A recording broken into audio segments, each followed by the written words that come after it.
Braves fans coming to their feet. Iglesias sets, delivers the pitch, swing and a miss. Struck him out with a slider. The game and the series over. It's a 4-game sweep for the Braves. Iglesias comes on to close it out, get his 24th save of the year, and the Braves improve to 22 games over 500 with a win. And for the Nationals, 5 straight losses, 6 in the last 7. They fall 3 games under at 55-58. Yeah, the Nats got swept. Charlie Slows on the call there. Sounded depressed at the end. Swept by the Braves over the weekend. You take that Toronto loss to end that series. They've now lost 5 in a row. They traded Luis Garcia Jr. to the Yankees for 4 pitchers yesterday. The deadline is still 8 hours away, so what else will they do?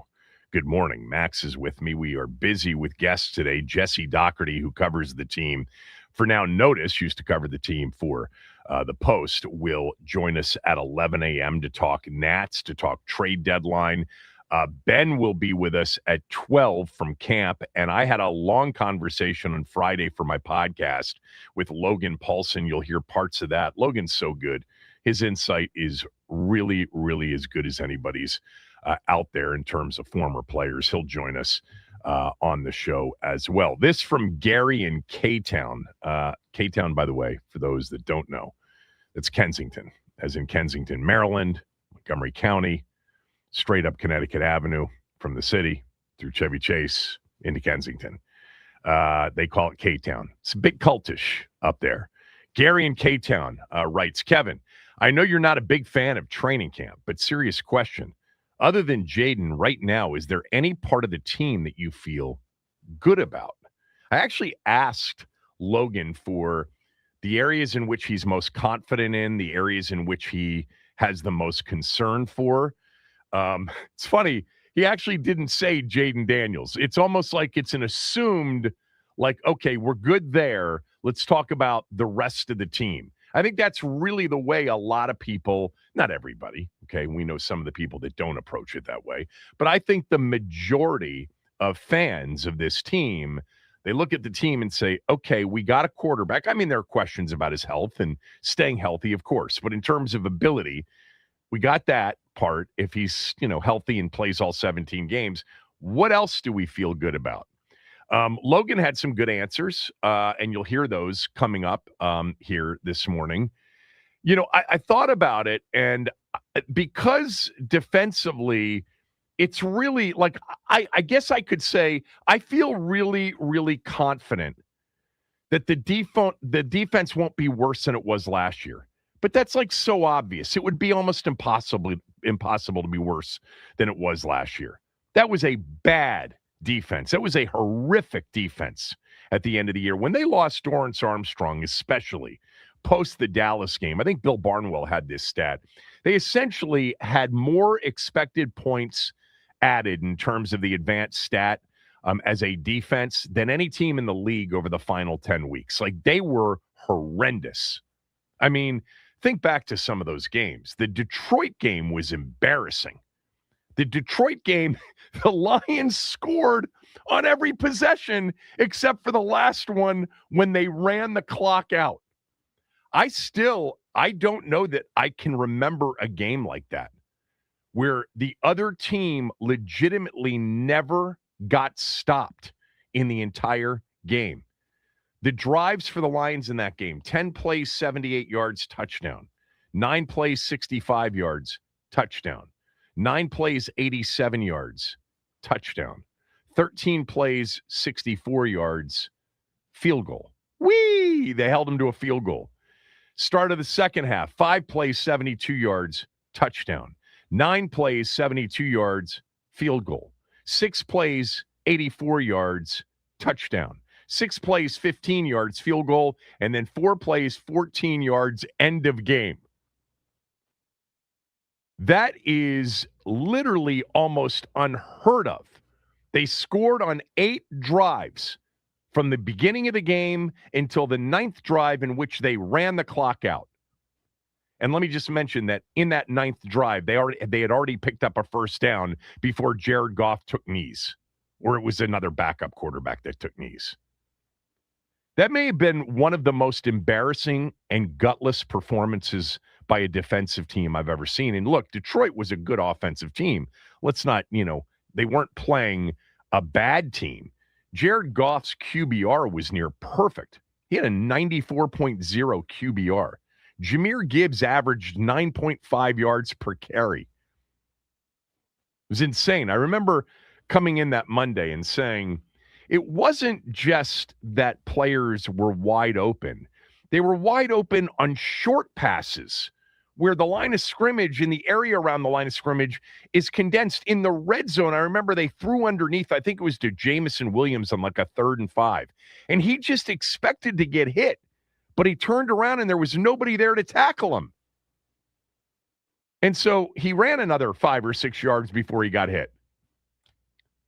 So in thinking about the areas in which I'm most confident in the team after Jaden Daniels, I am confident that they added enough players defensively that enough of them will work out. I mean, the odds are with the 7 or 8 players that are capable, new players, of being significant contributors, like let's just say they hit on half of them, they hit on 4 of them, and the other 3 or 4 aren't as good as advertised. I mean, it's actually more than 8 now, right? Owe, Chenal, Styles, Chason, Cross, Robertson, Settle, Omenahue, and now Rasul Douglas. So essentially 9 players that were added to the roster that are new players that are all expected to make contributions. So let's just say they hit on 4.5 of the 9.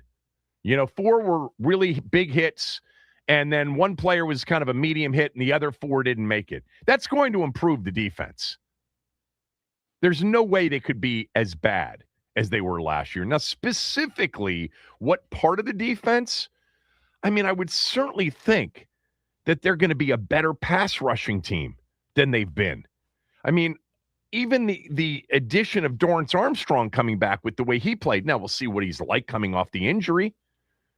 And we'll see if Dietrich Wise can be the edge setter if he's in there. We don't know what kind of year Deron Payne's going to have. I mean, people say he looks fit. I've heard that he looks fit and in shape. We know what he did the last time he was in a contract season. But if I were to be specific, I would say that the thing that I'm most confident in after the quarterback, I would say that they're just going to be a better defensive team. How much better, I don't know, but they're going to be better. And specifically, they're going to be a better pass rushing team. Because the truth is that last year at times, they weren't a terrible pass rushing team, with even their linebackers, even a guy like Bobby Wagner, when Dorrance Armstrong was in the lineup. And I think this year with Armstrong and Luvu, with all of the other players in a more aggressive scheme, that's the other part of this, a more aggressive scheme, I think they're going to be a better defensive team that is better in part because they're a better pass rushing team. Now, for pass rushing teams to be really great at pass rushing, you have to stop the run first. Because if every pass down is 3rd and 3, you're not going to be a great pass rushing team. Great pass rushing teams tend to feed off of good run stopping as well, putting teams into obvious pass down situations so you know what they're going to do. And it's a long enough 3rd down or 2nd down that they got to let people get downfield. That's the part of the team that I would tell you that I am most confident in after the quarterback. It's a good question. I appreciate that, my guy, Gary from Kensington. That's the part of the team that I feel best about after Jaden Daniels. I feel like the defense, it's really going to be almost impossible for the defense to not be improved. And then specific to that, I think that they'll be a good pass rushing team. You'll hear Logan's answer coming up on the show. Logan, you're gonna say you're ripping off Logan to a certain degree. You'll hear him get very specific though. But it's what I feel too. Like I look at the scheme, then I think about Owe, and I think about Chenal, and I think about Chason, and then adding Dorrance Armstrong back to that mix, adding frankly, Luvu being able to be a pass rusher to that mix, and then understanding that guys like O'Menahue can do it, in certain situations. We know that Kinlaw and Duran are capable. Duran is capable of being a good pass rusher. We'll see whether or not that materializes this year. But, and then, specific to what has to come first, I do think they look on paper like they should be a better run stopping team. It'd be hard to be worse. Of course, they're going to be playing some teams that can really run the football, some quarterbacks that are outstanding this year, some schemes that are outstanding this year. I mean, you just go through pretty much the first half of the season. You're going to get an Eagles offensive line that's really good with Saquon Barkley. We don't know what their pass attack under Sean Mannion will look like. You get the Cowboys with Dak and the two receivers and Javonte Williams. You get the Seahawks and their scheme and the way they were able to move the football. Perhaps even a Daniel Jones dual threat attack in Indy and London. And then you get the Niners and their offensive scheme, followed by the Rams and their offensive scheme. And then 2 weeks after that, it's the Bengals. And those are your first 9 games of the season. Not a little bit more than half. Back half of the schedule, Cardinals, Titans, Texans, Falcons offensively, Vikings offensively. Gets a little bit easier in terms of what the defenses will be facing. But, right now, the way it looks, and subject to change, of course, they've got, some pretty impressive challenges in terms of the teams they're playing and what the teams they're playing are capable of doing offensively. So 301-230-0980, 301-230-0980. We'll update all the injuries from camp. They practiced in pads today. We'll get you all the sound. I know the practice on Saturday with fans out there was a good one. Heard from many of you who really enjoyed it being out there on Saturday.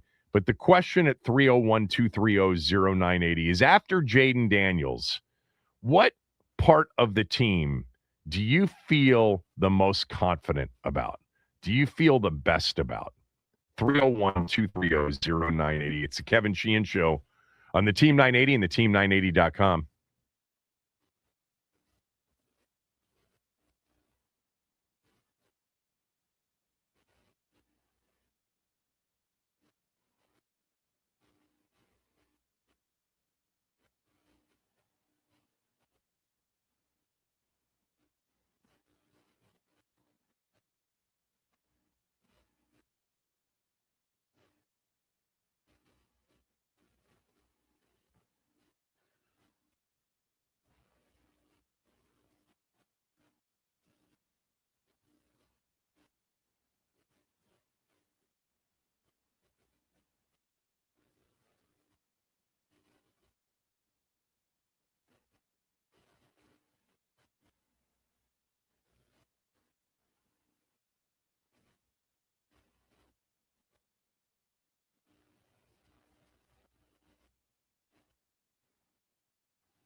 301-230-0980, 301-230-0980. After the quarterback, and really you could say the quarterback room for that matter, Jaden and Marcus Mariota, what area of the team do you feel the best about? 301-230-0980, 301-230-0980. I think for me is I just feel like obviously big picture, they're going to be a better defensive team than they were last year because they can't be worse. They added so many new players that are expected to contribute. I mean, legitimately, you could go through 9 new faces defensively, all of whom are expected to contribute, and all of whom, and I gave you the list, are expected to make the team and contribute. Like, that's such a high number. And by the way, they're all better in most cases than what you had last year. But even if 4 of them aren't and 5 of them are, you're going to be a better defense. Now, there is a question about Durante Jones. I understand that. First-time defensive coordinator. Nobody's can be completely sure about him. I know some of the play-by-play from training camp makes their defense look like the 85 Bears, but we probably won't know for sure whether or not he can do it until they actually start to play real games. But the overall roster on defense has to be better than it was last year. Now, they could be decimated by injuries. Fingers crossed, knock on wood. But, Oweh could go down, Sheehan could go down, Sheehan could go down. All that can happen, and it does happen in the NFL occasionally. But they added so many new players. New coordinator, new scheme. They're going to be aggressive. I think the thing I'm most confident about, and, I'll look silly saying this on August 3rd, but they're going to be better defensively. And then specifically on defense, I feel like they've got some legit pass rushers. I think Oweh and Sheehan and Armstrong coming back, and then the scheme, which will highlight guys like Luvu and Sheehan as pass rushers. And then I think even their interior, their D linemen. Like, I feel good about Kinlaw and Payne in a defense that maybe they can stop the run and get him into true passing situations. There were games like Detroit and Seattle last year where essentially the other team never felt any sort of pressure, down in distance, score. That's the other thing, too, about last year, and I talked about the Detroit game from last year, which may be one of the most humiliating defensive games in the history of the league. The other team had the ball 9 times, scored on the first 8, and ran out the clock on the 9th. But there were so many games last year where the score got sideways, and that's never to the benefit of a defense. You want the offense to feel game pressure for your defense to be and have a chance to be more effective. You didn't have that against the Cowboys, in Dallas. You didn't have that against the Chiefs in the second half at Arrowhead. You certainly didn't have it against Seattle, Detroit, or Minnesota. You had 5-6 games last year where the score was basically over by the time you got to, midway through the third quarter. So that's a big part of it too. What about you, Max? What do you feel best about after the quarterback? Starting quarterback. And I would say, by the way, really, it's fair to say when it comes to our team that the quarterback and backup quarterback may be the best starter backup situation, certainly top 3 or 4 in the league, because Mariota is a top 3 or 4 backup quarterback in the league. Top 5, worst case, right? I'm sure somebody's ranked the backup quarterbacks in the league. He's got to be in the top 5. I'm going to have to pull that list up in a minute. But what I pulled up last year is a depth chart from last year. Now, you like the pass rushers. I like the guys behind them, supporting them, the linebackers. It's a huge upgrade from last year over an aging Bobby Wagner. Now, he was great in the run game, great with communication and all that, but in space, he just could not move. They have replaced him with one of the best and most athletic guys from this draft class in Sonny Styles. I think that's a huge upgrade there. And then Leo Chenal as well from Kansas City. So he's going to be kind of taking on, I feel like, a role similar to probably Frankie, but we still have Frankie doing his role. So I'm looking forward to seeing what the linebackers can kind of help out in this defensive scheme from Durante Jones. So Give me the linebackers. That's what I'm confident in. I mean, I'll tell you this. I'm confident in Nick Cross. He's been so solid in his first 4 years, and we know the dude is high IQ and can tackle, and in a scheme in which you're going to see him close to the line of scrimmage, I think a lot. Can he play that Harrison Smith role, the Minnesota role where he's in the box and he's floating back? He's all over the place. We'll see.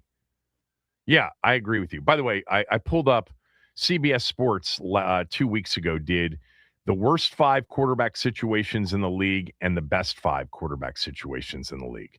Washington's not among the best 5. Baltimore with Lamar Jackson and Tyler Huntley. That's 5. 4 is Stafford and Ty Simpson. Really? 3 is Mahomes and Justin Fields. And Garrett Nussmeier's on that team. I forgot about that.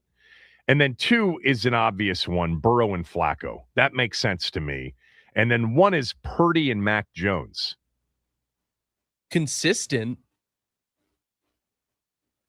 Yeah, I mean, I think, first of all, the Burrow-Flacco thing, you've got one of the best 5 starting quarterbacks in the league, and you arguably right now, based on the way he played last year, have the number 1 backup in the league.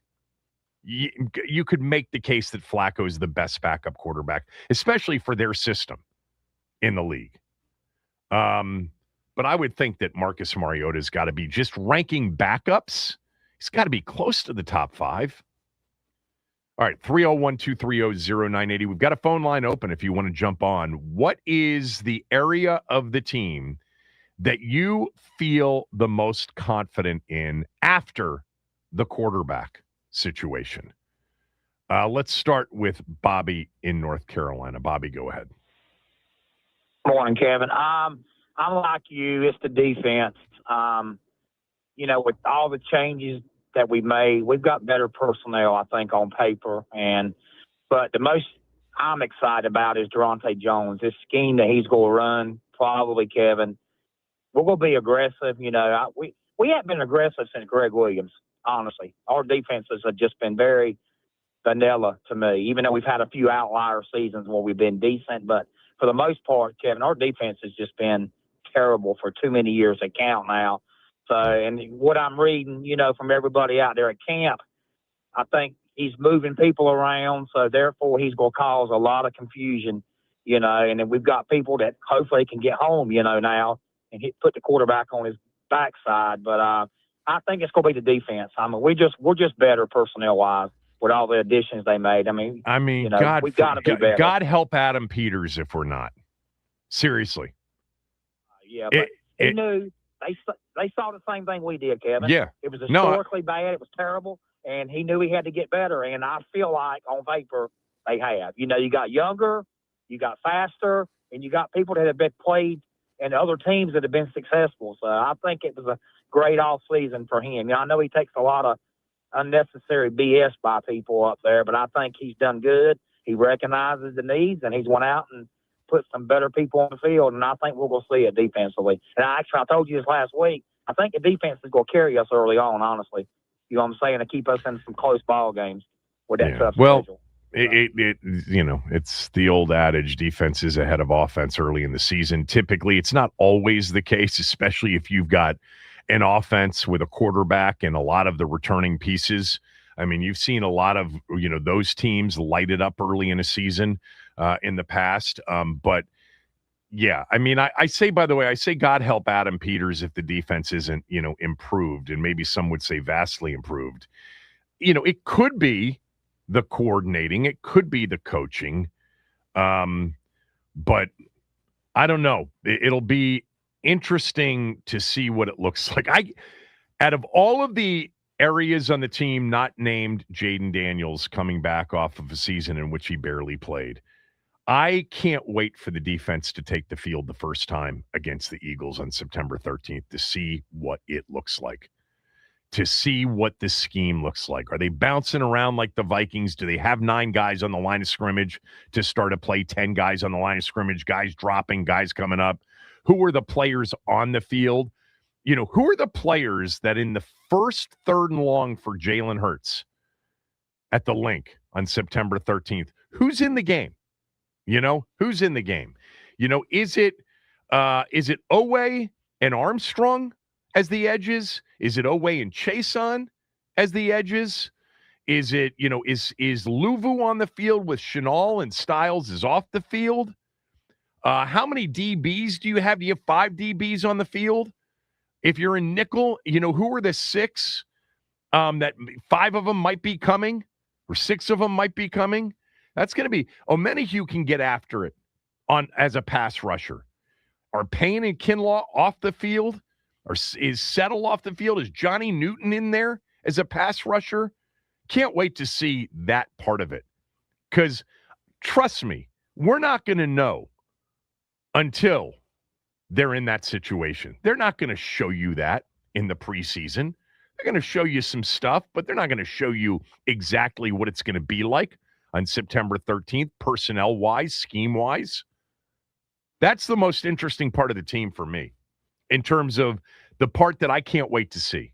I can't wait to see, and I'm just, fingers crossed that Durante Jones is a Brian Flores disciple and can do it with the spotlight on him, calling the plays, figuring out what the other team's doing based on what you thought they were going to do, adjusting in game.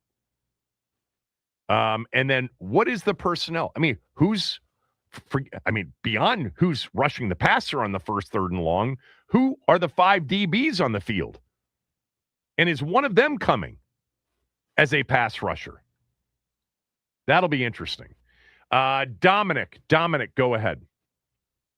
Good morning, Kevin. Thanks for taking the call. My answer to your question is the linebackers, and I just thought about this too, from your last comment that you made is I almost, for the defense week 1, I'm almost getting vibes of the 2012 opening game, against the Saints, where the Saints had absolutely no idea about the offense and how it was run. Right. And you could see that they were scrambling on defense, just try to stop us. I think you're going to kind of get that week 1 against Philly too. I think Philly is going to be scrambling on offense, trying to figure out, how the heck do we attack this team? Because like you said, you just don't know. You don't know who's coming, who's going, who's dropping, who's coming. So I'm really excited, to see that on week 1. But for my answer, I said, it's the linebackers. How many times last year did we see, OCs purposely scheme, putting out running backs and slot guys on Bobby Wagner because they knew he couldn't, keep up. Now you don't have that problem anymore when you can get covered with a Sonny Styles, with a Chenal, because they can run. So I just think overall the speed of getting side to side, the way to shut down those choice routes that people, that receivers run on us, you're not going to see that much anymore. So I'm just really excited for the linebackers, but for the defense as well, week 1. Yeah, look, there are going to be challenges to prepare for our team. With that said, there's going to be an assumption, I would assume, from Philadelphia that there's going to be a bit of Brian Flores in the defense, and there's going to be a bit of Ben Johnson and Sean McVay and Kevin O'Connell and Kyle Shanahan in the offense. We're going to be preparing for a new offensive coordinator, Sean Mannion, but we know what his MO is. There's going to be some similarities with what David Blau is putting out there. In the opener. Week 2, there's a brand new defensive coordinator in Dallas. Brand new. He's never done it before in Christian Parker. But at least you'll have a game to look back on. There are, and I've mentioned this already this year, there are more new coordinators, offensive and defensive coordinators combined, new to the position than any year in the history of the league. And there are more first-time offensive and defensive coordinators than we've ever had in the league. But most of those offensive and defensive coordinators you can guess on. Like, you can guess, I think, pretty safely on what Sean Mannion's going to try to do. I do think that there's a certain level of mystery around David Blau, not because they won't know where he comes from, but there was a scheme in which Jaden excelled in over his first season and the few games he played last year. And Blau has said that some elements of Cliff Kingsbury's offense are going to remain. I don't think that Sean Mannion has said that. Jalen Hurts and Jaden Daniels are going to go under center more than they ever have in their careers, college or pro. It's going to be the biggest difference. There's going to be more play action. I actually think the Philadelphia fit is harder personally than the Washington fit because I think Jalen Hurts is much more of a true dual threat than Jaden is.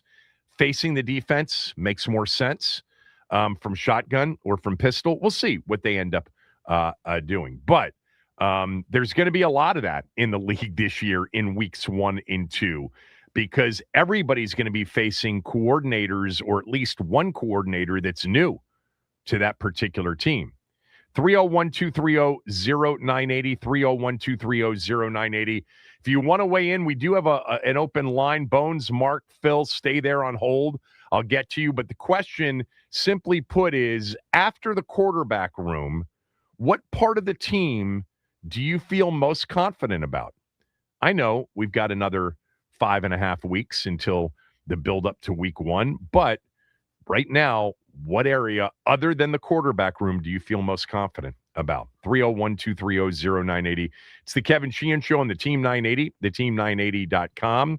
I do want to mention that all of our training camp Washington coverage on Team 980 is presented by Xfinity. Score the most reliable Wi-Fi, one price, 5 years guaranteed. Xfinity. Imagine that.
What part of the team do you feel best about?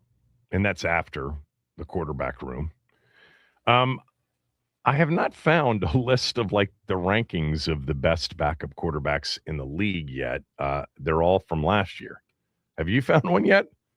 Nobody's done one for this year. No. I mean, there's some Reddit threads, but there's not like a true like story in a reputable thing talking about ranking the backup quarterbacks.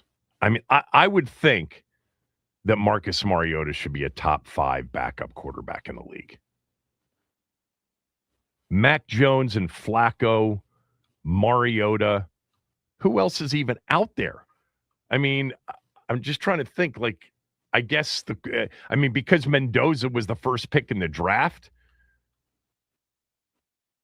who are the good backup quarterbacks in the league? I don't know. Breaking news. I have found one from June 4th, 2026. Okay. Let's go through it. It starts at 32, and it's Cade Klubnik. That's tough. Cade Klubnik's in college still. No, he's not. He's a New York Jet. Oh, that's right. He came out. Right. He's a New York Jet. Right. Number 1, Joe Flacco. Number 2, Mac Jones. Number 3, Tua. Number 4, Jameis. 5, Mendoza. Spencer Rattler, 6. Tyson Bagent, 7. Justin Fields, 8. Jarrett Stidham with Denver Broncos, 9. Anthony Richardson, 10. What? I'm continuing. No. I'm going to keep scrolling here. You've already named 5 names that should not, 4 names that should not be in front of Mariota. Tyson Bagent? Marcus Mariota is 18. Did anybody see Jarrett Stidham literally soil himself in the AFC Championship game?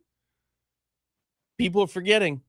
Where's Mariota? 18th on the list. What? Number 18. Oh, come on. Behind Drew Lock, Tyrod Taylor, Trey Lance, Gardner Minshew, J.J. McCarthy, Shadur Sanders, Davis Mills, and then all the top 10 names I mentioned. I forgot about Davis Mills. He's actually a decent backup quarterback. Davis Mills is a very good backup Who quarterback. wrote this?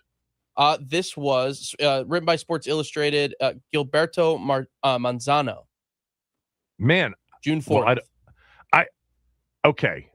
I'll admit that there's a possibility I was way off saying that Mariota is a top 5 backup quarterback, but based on the list you gave me, and you didn't even rip off. Well, you ripped off just then and there. He's in the top 10.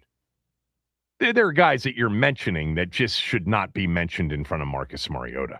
Marcus Mariota played well last year. I mean, he wasn't great. He wasn't consistently awesome, but he did a nice job. Offense was not the team's problem. I mean, the offense was a problem, and defense was a problem. In terms of the bigger problem, defense was the much bigger problem. Mark and Largo, after the quarterback room, what part of the team do you feel really, really confident about? Are we really having this conversation after what I said last Thursday? It's Sonny Styles. I told you. You know what? Hold on. Mark's right. He talked about Sonny Styles and Lawrence Taylor in the same breath last week. Yeah. This was a stupid segment to do. We should have just etched it in stone. We should have just replayed the Mark and Largo segment from last week. Mark, I'm sorry about that. That's my fault. Yeah, because that's okay. I know you're not as intelligent as I am, but it's okay. Exactly. So look, right. Here's the deal. Sonny Styles, in my opinion, if used correctly, could redefine the inside linebacker position because of his height and everything else. I believe this kid will skip. First of all, there's not a quarterback on this schedule that he can't chase down. Lamar's not on the schedule. And Josh, he could probably bump Josh a couple of times and make Josh wish he was 6'1" instead of 6'5". So I do think that this kid is going to do some different things and make some things hold on. happen. I'm sorry. So he throws out first names, and I should know the Josh he's referring to. Yeah, Josh Allen. You should know that, shouldn't you? Josh Allen. Okay, but they don't have Josh Allen on the schedule. You know, you're reaching up there and senior citizen. but they don't. I want to be clear about something. They don't have Josh. I was looking at the quarterback. You were listing quarterbacks that were on the schedule, and they don't play Buffalo this year. Yeah. Okay.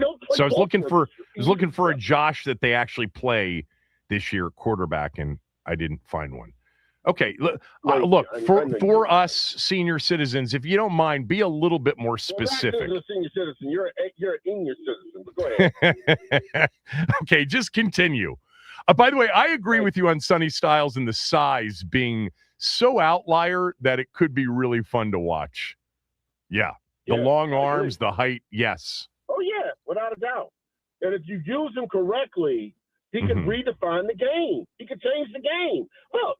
Look, Dad, I think it's not rocket scientist, but you could take this kid and use him in a way that you have.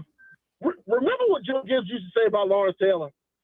He kept every time I knew I was playing him, he kept me up all night. All night because you don't know where it's going to be at. It's the same thing. If no coaches know where it's going to be at, it scares the crap out of you. Even more. Well, they knew pretty much where he was going to be at in a passing situation. He was going to be on your quarterback or very near him, usually coming from the edge. I do see a difference stylistically between Styles and Taylor, and I hate doing this, but whatever. I'm going to indulge you because of your age. But I do see stylistically and position-wise a difference. Yes, it's very possible Sonny Styles lines up everywhere, and offensive coordinators say 5 years from now or 4 years from now, the hardest part about playing Washington is you don't know where Sonny's going to line up. It wasn't necessarily the case with LT. It was one side or the other. Yes, they would loop him in a stunt, and he'd come up the middle with Leonard Marshall or somebody up front with him. Yes, but you pretty much knew LT was an edge rusher, and his first step is the greatest of all time of any edge rusher. Without a doubt, the greatest of all time, clearly. Yeah. And I think he has that capability to be that. And if that's the case, man, this team is just going to win Super Bowl after Super Bowl. And it's going to be very difficult to do everything that they're going to do. And stop laughing. What are we going to do with all of our parades? How are we're going to run? City's going to run out of money with all the parades. You got the Wizards winning back-to-back in 27 and 28. Hey, Kevin, you remember 92? Hey, remember 92? It got so bad in 92 that it was like we had somewhat a parade, but everybody was kind of bored. You remember that? No, you know what? In 83. So we're just going to get bored, and they might not have a parade. Yeah. Hey, that could happen. Could happen. All right, buddy. Y'all have a great one. Mark, he's crazy and entertaining. The 91 team, which is the greatest team in franchise history, there was a feeling of being full, of being overserved with success by the time you got to 91. Now, they hadn't won it since 87, but the 91 season was so dominant, there was just no question when they got to Atlanta and Detroit at home that they were going to the Super Bowl. San Francisco wasn't in that postseason. Chicago wasn't in that postseason. The teams that were Washington's true rivals throughout the decade of the 80s, they weren't there in the 91 postseason. And when they won it, and they won it in such convincing fashion, it wasn't the same reaction as it was in 82 or in 87. It wasn't. It was a different reaction. I'm not saying people weren't over the moon over, but even the crowds, you go back and you listen to the NFC Championship games against the Cowboys in 82, against the 49ers in 83, against the Vikings in 87. Now, the Detroit game was a blowout in 91, in January of 92, but it was just a little bit less bloodthirsty because we had already been served over and over again. Mark's not wrong about that. Sam in Sterling, what part of the team after the quarterback room do you feel the best about heading into this season? Kevin, so I wouldn't say I'm overwhelmingly confident about any, besides the quarterback. I would probably say the defense, specifically the front seven. And that kind of worries me because, I hope they do well, but if not, we're confident in the quarterback that we are, and he has a track record. It's going to make him kind of like Superman again, or going to have to be Superman again this season, because I don't really have confidence in the offense. So, my confidence is in the front seven. If they can do what they can do. And you don't have confidence in the offense? Well, I have confidence in the quarterback. I just think the group around him, especially, and we've talked, there's been a lot of talk about the wide receiver position. So I don't have confidence in that. It's like a see it to believe it kind of thing. But I do think the defense will be a lot better this year, and hopefully that'll be enough to kind of keep us in contention. Thanks for the call. Mark and Largo talking about just styles. I talked about this post-draft weekend, or in late April, early May. He tested like off the charts at the combine. I think if you guys, those of you who watched Ohio State and watched Sonny Styles at Ohio State, I think some of you, because I've heard from some of you, agreed with my take, which is it's not the explosiveness, the off-the-charts explosiveness that you notice with Styles. You notice the size and the length. He's 6'5", 6'5 and a half, long arms. And when you have that size and you've got that length, you do end up, look, he is athletic. I'm not suggesting he's not athletic. Of course he's athletic. But he's not Sean Taylor, like Blur athletic, that kind of athletic. I always think about, does the guy just make a blur on the TV because he's so fast? He's such a ridiculous closer. His combine numbers would tell you that that's what he is. I didn't think of him that way watching him in college. I thought of him as a great athlete, don't get me wrong, can cover a lot of ground, no doubt. But there's also a size aspect to him. He's going to get his hands on a lot of balls. He's going to read quarterbacks from that inside linebacker position and knock down some throws. They got a couple of guys like that now. Defensively, Owe should be like that. And definitely Styles has a chance to be that. Guys that literally get their hands on a lot of balls, deflect them, and a lot of deflected balls, we know gives you a higher chance of turnover. You look at the list of the best inside linebackers in the NFL, that list that ESPN put together. Most of those guys are 6'1", 6'2".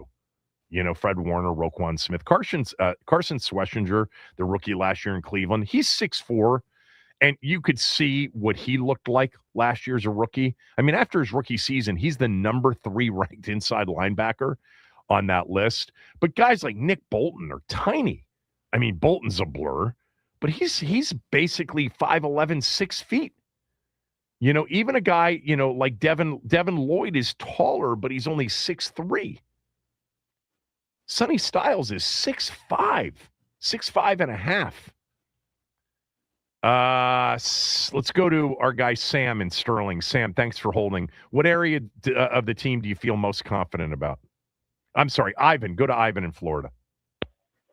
Hey, what's up, Kevin? How you doing, man? Good, Ivan. Hey, Kevin, I think potentially your coordinators could be your most improved over last season. And specifically, the schemes on offense and defense. I'm not asking for the most improved. I'm asking for the area in which you're most confident. Well, I'm just saying. Well, I think potentially it could be your coordinators. I think it could be outstanding, Kevin. I think your. I hope you're right on that. Hey, look, your defense. I don't know why you'd be super confident about that in August, but I'm glad you are, and I hope you're right. Look, I think your defense, obviously should be much better. And I believe light years better in terms of turnovers. And in your words, turnovers should make JD and the offense much better. No doubt. And Kevin, and by the way, your boy Duran, he could have his best season as a pro with the roster additions that we have. I hope you're right about that. I think there's a chance that could help him too. Look, but Kevin, if the brain trust can't see that this has the potential of being a special year, and that the addition of Stephon Diggs could potentially give us 2 more wins. I mean, I think it's probably malpractice in my opinion. All you can do is hope that they've got a wink deal with Stephon, after training camp. What did you send to me? What did you send to me the other day? I'm looking for it right now about me misrepresenting something you said. Oh yeah, my comments last time. I called about the receiving core being potentially in the top 5. Oh, right. And if they added Diggs, it into a receiving duo. and I wasn't talking about the duo. I was talking about the receiving core. Yeah. So because at the tight I end, would you got say to you, it Chig. gets worse if you're talking about the core versus the duo. I'd say that Kevin, there's you even got- less of a you got- chance it would be top 10. Kevin, you got Chig at the tight end. Chig and wasn't you one of the got, top 10 tight ends in the game per that report, per those rankings at ESPN. I like Chig. I think Chig could emerge, no doubt. and then But you got him at top 5 in the league as a receiving core if they add Diggs. That's insanity. Kevin, you got Chig at the tight end. You got Antonio Williams in the slot. Uh-huh. Not to mention He hasn't played a Rashad down White. yet in the That's NFL. The ball out of the backfield, Kevin. He hasn't played a down in the NFL. Look, hey Kevin, all I can say is let's review. I love this you, at the but end it's of not the top season. 5. I mean, it gets worse for you if we go receiving core. You're right. I did turn it into duo because I thought that's what you were talking about, mostly because you were just talking about what Diggs and McLaurin would be like as a duo. But it gets worse if you go core. And if you include running backs into that, it gets even much worse. Kevin, You're not top 10. Kevin, You're not top 5, Ivan. Come on. Come on. I hope they are by the end of the year. I hope you're right. But they're not right now. Tell Max to write it down, Kevin. Let's review this at the end of the season. All right, man. Have a good one. We write down everything. Not really. Everybody, hey, Bones, quickly. Bones, go. Give it to me in 20 seconds. Hey, the receiving core. That's the part that you're most confident in. I'm most confident in the receiving core. They're going to surprise everybody starting with the first 2 games of the season. Write it down, Max. Mark my word. Good one. Thanks for taking All my right. call, Kevin. I mean, you're out there, and look, I think there's a bit of a the default right now is there are no receivers after Terry. We'll see. I mean, there's a chance Antonio Williams can play. There's a chance Treylon Burks, it finally comes together for him. He's hurt right now. He's missing some time for sure. We'll get to Ben at 12 with some of the injuries. They added a center over the weekend because of the Allegretti situation. You'll hear from Logan Paulson coming up this next hour. But let's talk some baseball. The Nats made a huge trade. What else is in store? Jesse Doherty will join us next to discuss.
The Nats have lost 5 in a row. Couldn't have come at a worse time. Swept by the Braves. They traded Luis Garcia Jr. yesterday to the Yankees. They got 4 right-handed pitchers back. Just for those of you who are just barely paying attention, since June 5th, Luis Garcia Jr. ranked tied for first in the big leagues with 18 home runs, second in RBIs with 45, first in slugging percentage, and third in OPS since June 5th, as the Nats were one of the best offensive teams in the league. He is gone. 4 right-handed pitchers are in. Jesse Doherty is here to discuss this and more. Jesse writes for Notice, News of the United States. Jesse, of course, used to write and cover the Nats for the Post at Dougherty, DOUGHERTY_ Jesse. My first question to you is, do you think Luis Garcia Jr. would still be on the roster had they, let's just say, split with the Braves over the weekend? Yeah, it's a great question. I think no. And I think that from a PR perspective or from a fans swallowing this news this morning perspective, it would have been more difficult. I think that he's been the logical piece to sell, right, but also sort of buy and improve your bullpen in the immediate future, candidate all along. And I think part of that is, the numbers you just listed are staggering. He's what I called in my story today a high-end platoon player, just because calling him a platoon player feels reductive in that he's just been so productive in those opportunities against righties.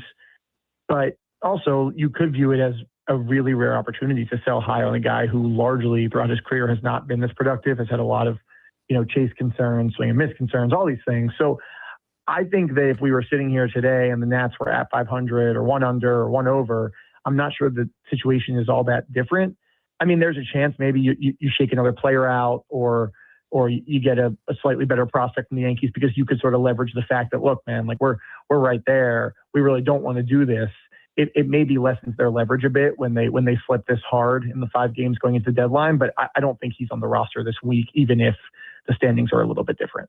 Yeah, you tweeted out for Nats fans, what strategically sound can also be emotionally fraught. And I think the emotionally fraught part would have been much more emotionally fraught had they been sitting here a game or 2 over 500 and within a game or a game and a half versus the 5-game losing skid. In many ways, for Paul Taboni and company, it benefited them losing 5 in a row going into the trade deadline in terms of the reaction. Yeah, I think so. Yeah, I think so, because I think if you go back to April or May and you can imagine being in the front office or inside of their sort of collective brain, you can sort of hear a sort of justification of, well, this is nice and it's a good start and we're really happy with our process. But, the expectation here is that this tails off and then we can just hit the sort of go button on a plan for this season that's going to be much more future focused than present focused, right? And what actually happened was that really good start turned into be much more than a statistical oddity. And it wasn't just a mirage. And the offense has been really, really impressive. And if you're a Nats fan who is very tired of seasons that take steps backward or very tired of the narrative that we're planning for next year or the year after that, I think what you could be feeling this morning is, well, if they had tried to get bullpen help or if they had tried to sort of improve this staff a month ago or 2 months ago, then this team could make use of a guy who's leading the National League in slugging percentage. You would love to root for a baseball team that wants to keep that player around, not just for this year, but for next season and maybe beyond. Now, that didn't happen. And the justification on the other side could be that, trade deadline season offers, a little bit more leverage and teams like the Yankees then are willing to part because they realize some of their flaws. And maybe this option wasn't available in early June or whatever it may be. But I do think that the emotional side to me has been blunted by the fact that the team did slip in the last week. But at the same time, I think there is a sort of deja vu feeling of for 5 summers now, I've been, watching a guy leave and play for another team who's one of the only sort of real cornerstone, connection points I have. Maybe I have his jersey. Maybe I've just watched him since he was 17, 18 years old. But those narratives of actually seeing guys grow with the organization and then stay, we know this by now. It's just not happening. So now there's C.J. Abrams and James Wood and Kate Cavalli and a whole new group.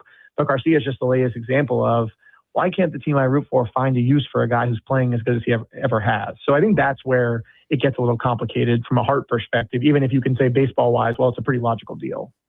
All right, so let's talk about this logical deal. Did they get the most out of deciding to do this that they could have? Grade the trade. Yeah, I mean, I think, look, like, the reality is he's playing extremely well, but he still is a platoon player. He doesn't really play against lefties. So to get 4 pitchers, and really to me it's 3. I shouldn't say Jake Bird could not be an improvement on some of the guys in the bullpen. I think that's exactly what he could be for them. But when you think about prospect return and guys who maybe have a higher ceiling, it's the other 3 in the trade. Shaq Siebert, it's Grable, and it's Cruz. And what you're doing here is you're dealing for players that obviously have flaws, or they wouldn't be included in a 4-player package for a platoon player, but they also have upside where maybe it's a triple digits fastball like for Cruz. For Grable, it's a fastball that has generated a ton of swing and miss in the minors and has all these characteristics that numbers guys tend to really like. You have starter potential in the last player you receive. None of these guys were in the Yankees' top 10 prospects by Baseball America, so it's not like you're getting franchise changers, but you're giving yourself a chance to develop depth. You're giving yourself a chance to develop maybe middle relief, high-end relief if you really strike gold, and then maybe a back of the rotation starter down the line. Like, that's the kind of player that this organization doesn't have a ton of right now. And what they've identified is that they have a surplus of bats and also the ability to develop those bats, right? Like, they feel really good about turning around Luis Garcia's career, about figuring out Curtis Mead, who they just traded for Connolly early. I think there is a bit of confidence right now, sort of a pep in their step when it comes to hitting development. So you see them trading from a position of strength, which is not just personnel, but also what they believe their development strengths are, and trying to add pitching, which we've seen this year is in very short supply because the guys they've cycled through from the organization or brought in off the scrap heap, with minor league deals or whatever, have not been able to, get the 27 outs needed to win a lot of games. And we've seen the blown saves and the bullpen meltdown. So I think it's a win just on quantity alone. Now, we've seen twice now with the Mackenzie Gore trade and this one, the Nationals favor a bigger package over maybe trying to get 1 or 2 higher upside minor leaguers. To me, that breeds like high confidence in their development system and that they know that maybe they don't need necessarily the number 7 prospect. If they can get number 17 and 21 from a given team, they feel pretty good. If those players have certain characteristics, they know how to unlock them and bring them to the next level. So it doesn't mean that the Yankees are necessarily offering their 5th ranked prospect and instead gave a bunch of lower ranked guys because, we don't necessarily know what was going on behind closed doors in those discussions. But clearly, to trade Mackenzie Gore and now Garcia for a total of 9 players, like that to me shows that they really are confident in their ability to develop these pitchers. So I'm really curious what happens next, but I think on pure quantity alone for a team that is really starved for pitching depth, you have to consider it a win. All right, we're talking with Jesse Doherty. I want to just focus back to the present, and that's a good description of what they got, and I hope everybody heard that. It's not like they got, the number 3 pitching prospect in the Yankees system, but they feel confident in what they'll be able to do with the 4 pitchers they got. Now, back to the team as it sits right now, because this really is – the last few days have been a downer, and it's the first time we have felt like, this thing's about to go south pretty much all season long. I mean, there were the big leads given up, in a couple of those games, going back to the Philly series as an example. But let's start with, so who replaces Luis Garcia Jr.? Is it Chaparro? Is he the guy that's the everyday first baseman? And then what can he do offensively to minimize the loss of Garcia Jr.? Or who's going to fill that void? I think what they'll do is they'll continue platooning. They have a first baseman, left-handed first baseman, AAA, Abimelec Ortiz, who came over in the Gore trade from Texas. Right. Had a good year. Who's pretty interesting offensively. And I think they'll continue to work a platoon there where Chaparro plays against lefties, Ortiz plays against righties. That's worked for them in that spot. Obviously, it really worked for Garcia this year. 20 of his 23 homers, 20 of them have been against right-handed pitchers. Now, so whether or not they can get the same production, if you combine those guys, it's going to be hard given how hot Garcia has been. But I would expect a straight platoon still. Is there a chance that if Ortiz still needs some seasoning and Chaparro gets hot, that we maybe see him against some righties? That has not necessarily worked for him this year, but also it's been limited opportunity. So you start to weigh whether that hasn't been sort of, successful for him because of a shortage of chances or because it's just not something he can do at the major league level. So there's going to be some experimenting for sure. I mean, look, like there is, I think, some buying and selling at the same time. They added Bird and Cruz, who are both guys with major league experience in the bullpen. Connolly early could come back as soon as this month, but the reality is that they took two guys with OPSs over 850 out of the lineup in Curtis Meade and Garcia. So, if this has felt fragile all along, I think that there's two tracks to that. One track is that, the pitching that's been hanging on by a thread and some nights looks terrible, but other nights it's just passable. Feels like it could blow up at any moment. But also, like, the offense has had to be really, really, really good in order to make up for that lack of pitching. And when you lessen that and when you make that worse to a considerable degree, like, that's going to definitely hurt their opportunities to win the next game ahead of them, too. So I think, like, watching how this offense develops and who fills in is going to be really interesting. And I think it's going to be tested the coaching staff too. If they truly feel like they can unlock power, where, there was a point this year where every guy on the active roster was going to set a career high in home runs. That's pretty remarkable. Now, but where's the limit to that? Because there has to be. It can't just be that any hitter who's on the fringe of the major leagues can come up and start crushing the ball. And if that's the case, then they should just trade, every hitter they have for any pitcher they can find. So it'll be interesting to see, but I would expect a platoon there still. And that's the idea of when you have guys who are more marginal, who are more, on the fringe, I think putting them in the best situation matchup wise is usually more prudent than just saying, we're going to throw you out there and see what you can do. By the way, weren't the Yankees looking for a right-handed bat more so than a left-handed bat? Yeah, it's interesting. I mean, it's a little bit of a logjam now. They have Ben Rice, and then they also have Paul Goldschmidt. It sounds like, at least from what I've read, that, Rice is going to potentially move to a more of a set DH role, and then they'll platoon Garcia and Goldschmidt. Now, they definitely do need a right-handed bat. The flip side of that is Luis Garcia is a pretty good candidate to work that short porch in right field. And he's been pulling the ball with power a lot. You can hit some pop-ups there that clear the wall that aren't home runs in a lot of other ballparks. So probably just saw the opportunity to match up what they had, which I think they believe was a surplus of pitchers in that sort of mid-prospect range, and then get a guy who they think really could help them. So if he does end up in a platoon with Goldschmidt at first, he stays in those opportunities against righties. He's going to play a lot because there's just more right-handed pitchers than lefties generally. But it definitely seemed like some needs and the timing for those needs aligned. All right. So what's next for the Nats between now and 6:00? Is Foster Griffin going to get dealt? Yeah, I have felt that the sort of idea of whether they were going to actually react to their place in the standings probably had more effect on the Griffin market than Garcia. To your first question, I thought Garcia was probably going to go regardless, almost no matter what. I guess if they went on like a 15-game winning streak up until today, maybe that's different. But Griffin, it feels like had they won 3 or 4 in Atlanta, had they swept the Blue Jays, if they were 3 up right now or 4 up on 500, then it's harder to sort of, hold your nose and part with your staff ace. But now that, there's 4 teams ahead of them in the standings, they're 4.5 back of the third wild card spot. It feels a little bit more likely. And maybe it was just going to happen all along that they will move Griffin. And also the starting pitcher market is getting a lot clearer because we saw over the weekend a lot of rentals go off the board. That first tier of pitchers, Gosman, Skubal, Castillo, Peralta, all went. So it's possible that even though that looked like a buyer's market in terms of the returns, and that's just sort of, in some cases, some armchair analysis from prospect experts and whatnot, it's possible that because those guys are off the board, there's still teams out there that really need one more starter for their playoff push, that the market for Griffin could actually get even more aggressive because there's now sort of a scarcity of those top-end arms.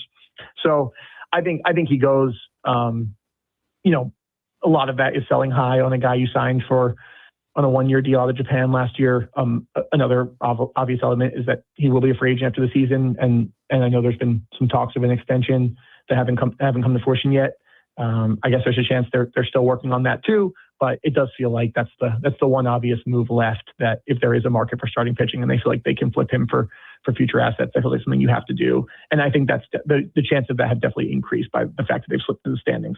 Yeah. I mean, I talked about it going into last week. It's like, it's such a crucial week because the feeling in the clubhouse, you can speak to this, I can't, but if you were sitting at a game or 2 above 500 and a game out of the third wild card spot, by the way, really a game out of the second and third wild card spot with the way it's playing out in the National League, that's a hard sell to, the Woods and the Abrams and the guys that have, not played for anything meaningful down the stretch in their career yet. But I guess it's a little bit easier today. But if they do deal Foster Griffin, they have essentially they've bailed on this season. They understand that they're not going to more likely than not be a part of the postseason. Yeah, and that's where like the buying and selling tracks have always felt, on one hand, sort of logical, but on the other hand, a little silly to me, because like if you add a bit to your bullpen now, and again, like someone like Cruz from the Yankees could just be a pitcher they want beyond this season. It doesn't mean it was necessarily a deal focused or a player focused on the next 2 months. But if you sort of think about, well, let's add to the bullpen to make some push, but also we're going to make our rotation considerably worse by taking out the one guy who we could set our watch to and get really quality innings from. It feels a little like, well, then what's even the point of doing the former, right? What's even the point of trying to make this bullpen better if you're going to take away 2 of your better hitters, take away your ace? I guess the flip side of that is if they believe they can band-aid that and do just enough and still hit well and maybe just like hang in the race, and then maybe they catch fire and then they'll see where it goes. But it does feel like a punt, and it does feel like the last week had some effect on their posture. I've maintained all along that for a front office that has seemingly presented itself as really process driven, as pretty stubborn in their process. I mean, Paul Tebow even said that to me. We want to be really stubborn in how we approach things, and not necessarily let the emotions of the moment take over. It's been surprising to me, at least publicly, that Blake Butera or Paul Tebow has said that, being 3 up or being 3 under could demonstrably affect our deadline plans. Now, I think the flip side of that is it's really just maybe shown them that the roster is closer than they expected. And it maybe isn't even necessarily. I mean, every year is different, right? I mean, look, they just traded a guy that hadn't had a year like he's had this year. The same thing with Mead. Right. So it was possible some of those guys weren't going to have those years next year, and they're going to be 10 games under 500 at this point with the roster they have. Totally. Which I think is like, then there's like a part of that too, which is like, well, then should you just hit the gas when you have a season like this, right? And you catch lightning in a bottle with a certain offensive I would have group, preferred that as a fan, because it's been so long, and I kind of feel like, and you and I may have talked about this like a month and a half ago, but it's like from the Nats are different. Like the business of that organization, not to mention the ownership recently trying to sell the team. When you have this opportunity, you should probably take advantage of it, because there are no guarantees. They're more of a mid-market team with the way they operate at best. So these years are fewer and further between, it seems. Yeah, and then it gets into sort of these bigger ideas that I know you like to attack, and that's why I like coming on with you, is like, what's the point? Like if you have the best offense in baseball and a chance to make a real run, like, and you're thinking about 2028, like I think if I were a fan of this team and I want them to be good for a long time, and maybe I could, grit my teeth and say, okay, that's the front office I want, right? Because they're trying to make this not just be a one-off, but at the same time, like, how many years are you going to look up on August 3rd and have scored the most runs in baseball in the first 4 months? Right. I mean, there was something unique about this situation. I'm totally fine with the long-term approach. It obviously worked over an 8-year stretch in the 2010s. But they had a combination of offensive firepower and at least 2 legitimate starting pitchers that would have made them dangerous in a short series. And that would have been fun to actually see for the first time in 7 years. Real quickly, because I got to run, but just tell me what you think. I mean, like, obviously baseball's weird in that best of 7s are short snapshots compared to 162. But, like, who's going to beat the Dodgers in a 7-game series after they acquired Tarek Skubal? Yeah, it's a good question. I mean, I think that I don't know. I mean, it's funny because on one hand, presented with every individual series, if I were a betting man, which I'm not, I would probably bet the Dodgers. But if you have to ask me right now to bet them or the field, like the randomness of baseball, I would probably say I take the field for the World Series, right? I don't know exactly who it's going to be, but like they had to go to a Game 7 to win the World Series last year. They had to win elimination games. And I think that it's hard to sort of picture any individual team beating them in a 5-7 game series. But I don't know. It's a good question. I'll ruminate on that because I'd like to actually pick the right candidate to do it. But I mean, they're starting to look like those Yankees teams, with Jeter and company at the end of the 20th century, the 98, 99, 2000 teams. Like this is getting ridiculous. And there's a randomness to baseball in the postseason, of course, and anything could happen. But until Toronto last year, they had it pretty easy against Philly and who was it, Milwaukee? I think it was. Yeah. In the NLCS. Yeah, for sure. Thank you very much, Jesse. Always enjoy it. Appreciate it. Yep. All right. Thanks so much. Jesse Doherty, everybody. Window Nation's offering a really good deal right now. 50% off everything. They're extending through the month of August, but not just on windows, on doors as well. Yeah, they sell doors. So if you need new doors in your house, you can take advantage of half price on any door you pick. Window-wise, 1,500 plus styles to choose from. And right now, you can finance it with no interest charged for 2 full years. So no down payment, no monthly payments, and you don't get charged interest until the year 2028. Window Nation has a great overall offering. It starts with a fast, free in-home estimate. They leave you with a quote, and then they leave you alone. They don't bother you. They don't pressure you. You make the call. Then when they come out to install your windows, if you choose to move forward with them, they do it in a day or less and leave your home cleaner than when they arrived. They've got over 45,000 five-star reviews on social media, and Forbes magazine ranked them #1 in America among all window installation companies. 866-90-NATION or windownation.com to schedule a fast, free in-home estimate and take advantage of 50% off of everything without having to pay dime one for 2 full years.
Look, Logan Paulson joined me on my podcast Friday.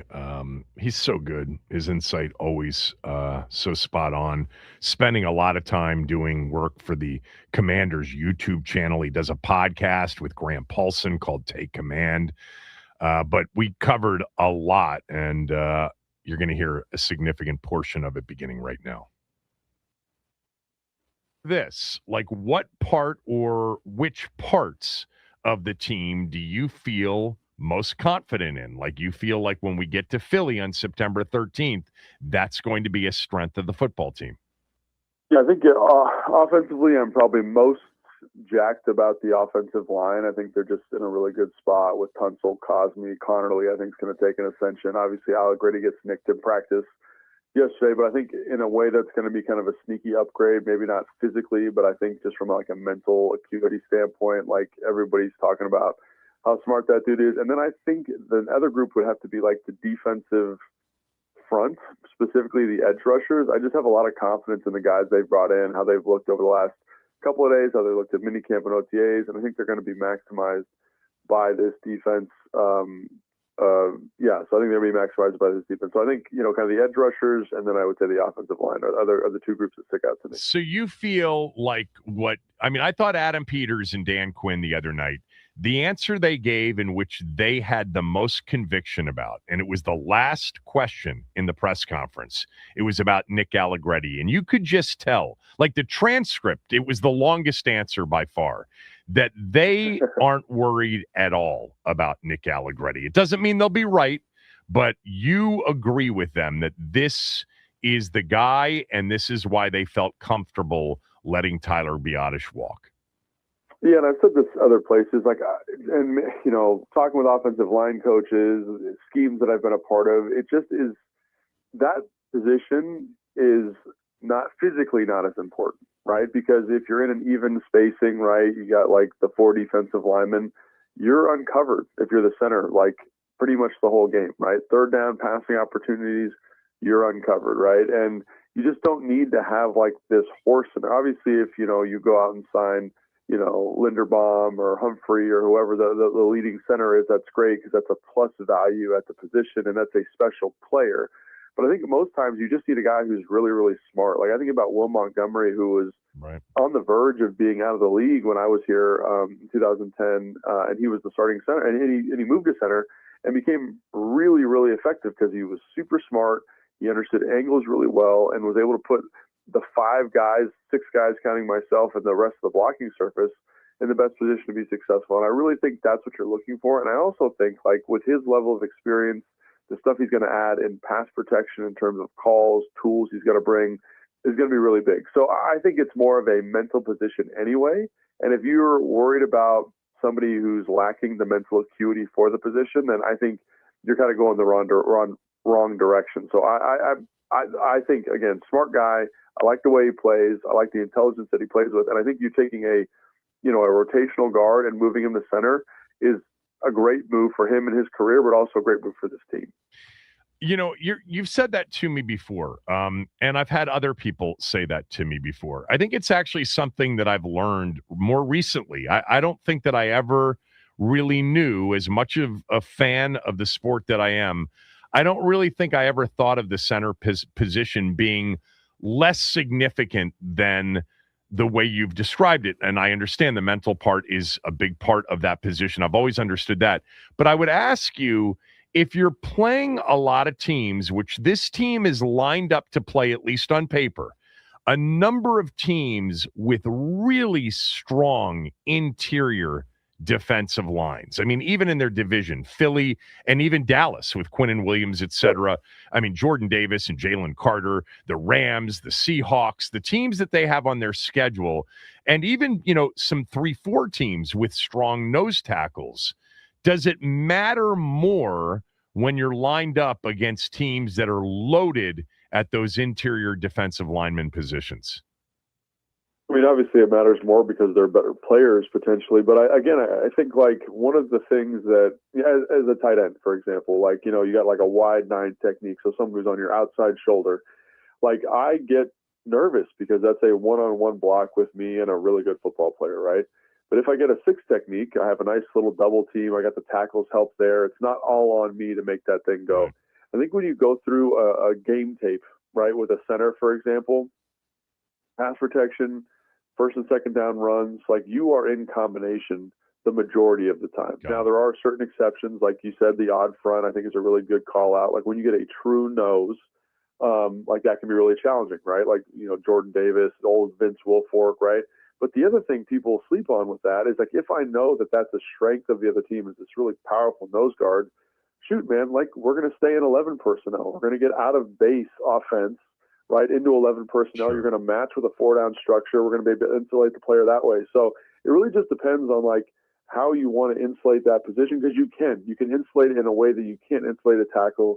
You can't insulate a guard. And I think that's what it's a great point. Like you got to always consider the personnel you're playing against. But like I look at Travis Kelce, who's one of the better centers over the last couple of years. He always played with tremendous guards, and those guards, they're a bunch Jason of guys Kelce, that maybe yeah. people, Jason Kelce, sorry, maybe people don't remember or know, but they were able to win one-on-ones, win double teams for him, and let him kind of use his athleticism at a really high level. Like if he had to play guard, for example, I think he'd struggle, right? And again, like that. So when you look at the environment Allegretti is going into, like I think Cosme's a borderline Pro Bowl guard. I think Chris Paul or Brandon Coleman are going to be fine at the left guard spot there, but they're big, powerful bodies that can win physical one-on-one matchups. And I think if you have that, you can kind of again offset some of that risk associated with a move like this, going from Biadasz to Allegretti at center. Question I have no idea what the answer is to regarding the center position. Is it easier to snap to a quarterback under center or shotgun? And I'm talking about post snap. Obviously, the shotgun snap has more risk to it, but I'm talking about post snap, which is usually the preference for a center. Yeah, I mean, I think it depends. Like now there's so many colleges that are in gun all the time. So moving from a gun environment to under center is more difficult, right? But there are guys that, obviously when I was playing, preferred under center because the hand is right there. You can feel where the ball is going to go, and you can be really aggressive snapping that thing in there to the quarterback. And again, like the other thing that people sleep on with the center position, this goes back to insulating, is I played with a bunch of guys, Corey Lichtensteiger, who's kind of an undersized guy, Right. Casey Rybach, and they had a bunch of little tricks, like when they were going against these big mammoth nose guards like you're talking about, is they would actually jump the cadence for the offense, right? So like whether it's under center or in the gun, the quarterback would be like wide 80, and then they'd snap it on like the S of set. So they would be a little bit early to the block, and they could kind of, cover up some of their physical limitations by getting on the block quicker. But in terms of under center, gun, to me, it's a personal preference, and you're going to get a different answer depending on the people you talk to. You mentioned defense, edge rusher specifically, as the other area that you're most confident in. Again, it's early, but who's going to lead the team in sacks this year? I mean, I think it's going to be Odafe Oweh. I mean, like, when you look at him over the first couple OTAs, mini camps, obviously the first couple of days of training camp, like he's got all those qualities that, people talked about when he was coming out in the draft, the 4.3 speed, the height, the length, like it shows up in practice. And then, you go back and you watch him with the Chargers in LA, and he was, to me, showing flashes of being a true one in a way that we haven't had a true one here in a very long time. And what I mean by that is, like, he's got a multitude of moves. He can win with speed. He can win with power. He's got kind of a refined bag. Like, when you think about Montez Sweat, Chase Young, they were kind of very specifically power rushers, and they kind of lack some of that craft because they were such kind of physical freaks. And so now I look at him and I say he's a little bit of a different kind of animal that we've had here for a couple of years. All right. So O-line and edge rusher is what you're most confident in as of now. What area or areas of the team do you worry about the most? Do I worry about the most? And this is obviously, I'm going to caveat this. I would say just because it's hard is defensive back. And then I would say like that second receiver pass catcher. And so the thing with the defensive backs, I have a lot of faith in what I saw from Brian Flores in Minnesota, and Durante Jones is obviously bringing that here. And over the first couple of days, like they've looked really, really good. But But if that scheme doesn't cook the way it needs to cook, like if you don't get the pass rush, if you don't get the exotic pressures, if you don't get these kind of favorable matchups for the defensive backs in the back end of the defense, like with some of the pressure you're able to cultivate, I get worried about it. I get worried about like the type of players you have there, like because they do need to be elevated by scheme. So that's one. And then I think the 2 receiver spot, just because not that there isn't talent there, but I do think you need guys to kind of take a step forward. You kind of say, oh, like if Traylon Burks can stay healthy, could it be a 2? Diami in a specific role, can he kind of fill that 2 role in certain situations? Can Luke take a step? And again, I think they have enough talent here. Like when you watch practice, I'm not like, oh my gosh, they really absolutely need a second pass catcher and go out and sign someone right now, because there are talented pieces there. It's just all of those guys have to kind of move forward into a larger role, which you've covered this team for a long time. You know that's possible, but you also know that sometimes they don't quite hit the way they need to. So if I told you that it hit, because this is an area of a lot of conversation among all of us, the receiver room in general. If I told you that it hit without any additions, like a Stephon Diggs or somebody that gets cut late in the summer, why did it hit? Who really emerged? Yeah, so I think right now the guy that's kind of on my radar, probably because he had an awesome first day of training camp, and I know he's hurt now, is Traylon Burks. Like just his ability, the size, the frame, and then it's him and Antonio Williams. I think if both those guys kind of take a step forward, you get a third down piece, a guy that can run that choice route, work underneath, great route running feel in Antonio Williams, and you get a more physical kind of, win at the rim type of receiver with Burks, I think you're in a really good spot. And then the other thing, too, to kind of compound on that, is if David Blau knows how to maximize those skill sets. I think that's the other thing that I want to point out here, too, because when you look at, Kevin O'Connell, Ben Johnson, the thing they do a really good job of is they say, hey, we know who our number one target is, and we're going to find ways to get him 10 to 15 touches in the game. And if Terry's getting that kind of touches, it's going to offload some of the responsibility from the number 2, number 3 receiver, and their opportunities are going to be better. And so I think it's the scheme elevation of Terry and then the scheme elevation of those subsequent 2 and 3 receivers. And I think it's the physical maturation of guys like Burks and Williams. We continue with Logan Paulson. So, Stephon Diggs, yes or no?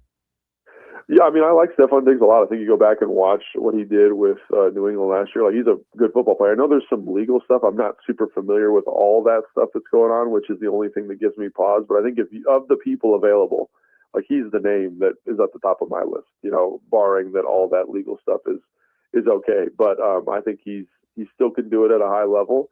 And again, he's not, the true perimeter player that he once was, but he knows how to win versus man coverage.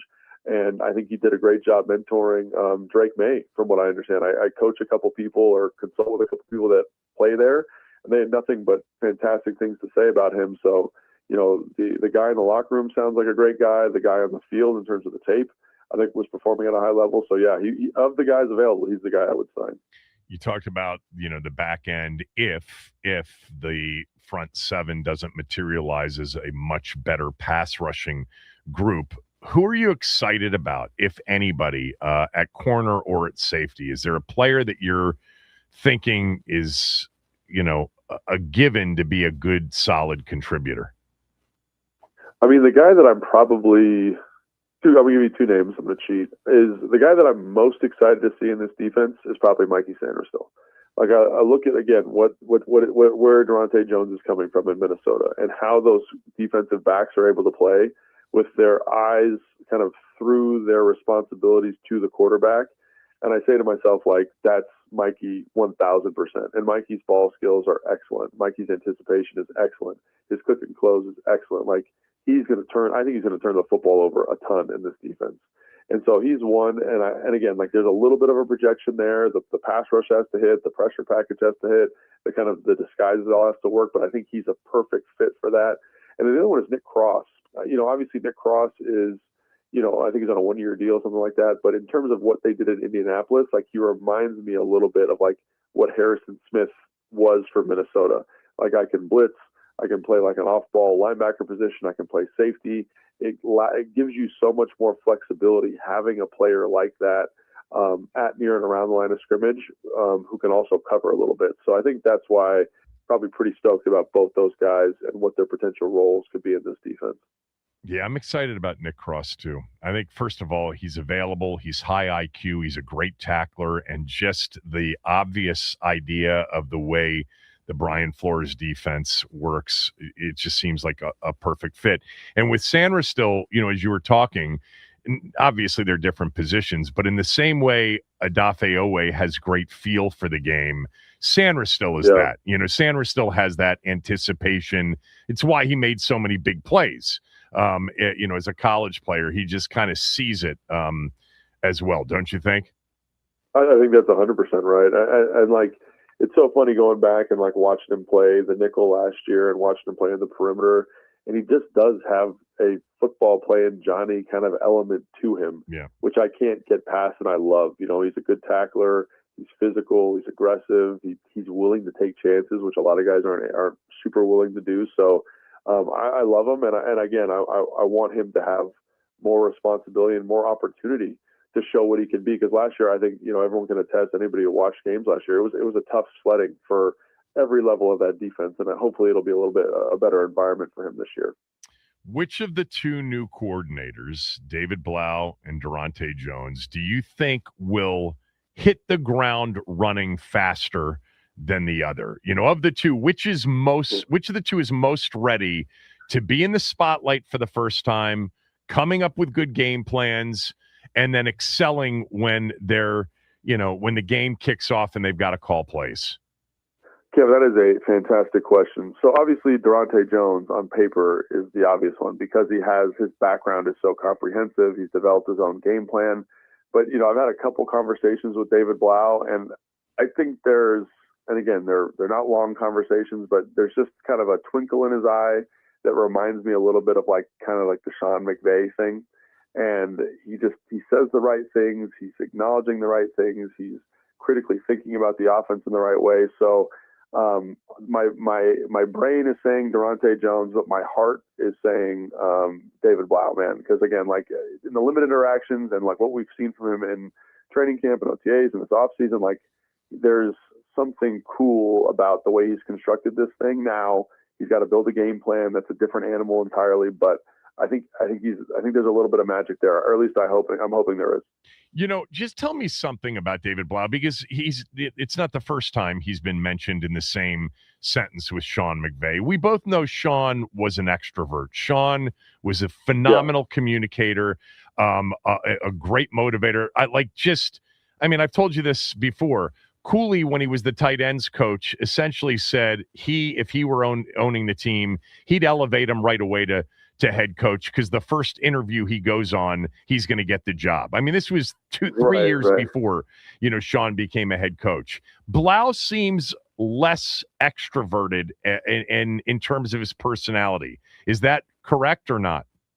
I think like outwardly facing with the media, but like when you watch him at practice, there's some juice there. You don't play quarterback in the NFL for like the way he did, and like with like kind of a limited physical skill set, and not have some kind of leadership intangibles. So again, like he's got to work and grow and find his voice, and he's definitely not a finished product. But like again, in these brief conversations I've had with him, I've just been like, man, like I want to play football for this guy, and I'm older than him. So like that's the thing that it's this weird kind of magnetism, and it's hard to explain, and you've been around people like this, but it's not the same as Sean, it's not the same as Kyle, it's not the same as Mike McDaniel, but there's this football psychopath in there that knows how to communicate his ideas, and I think that's the thing that I like about it.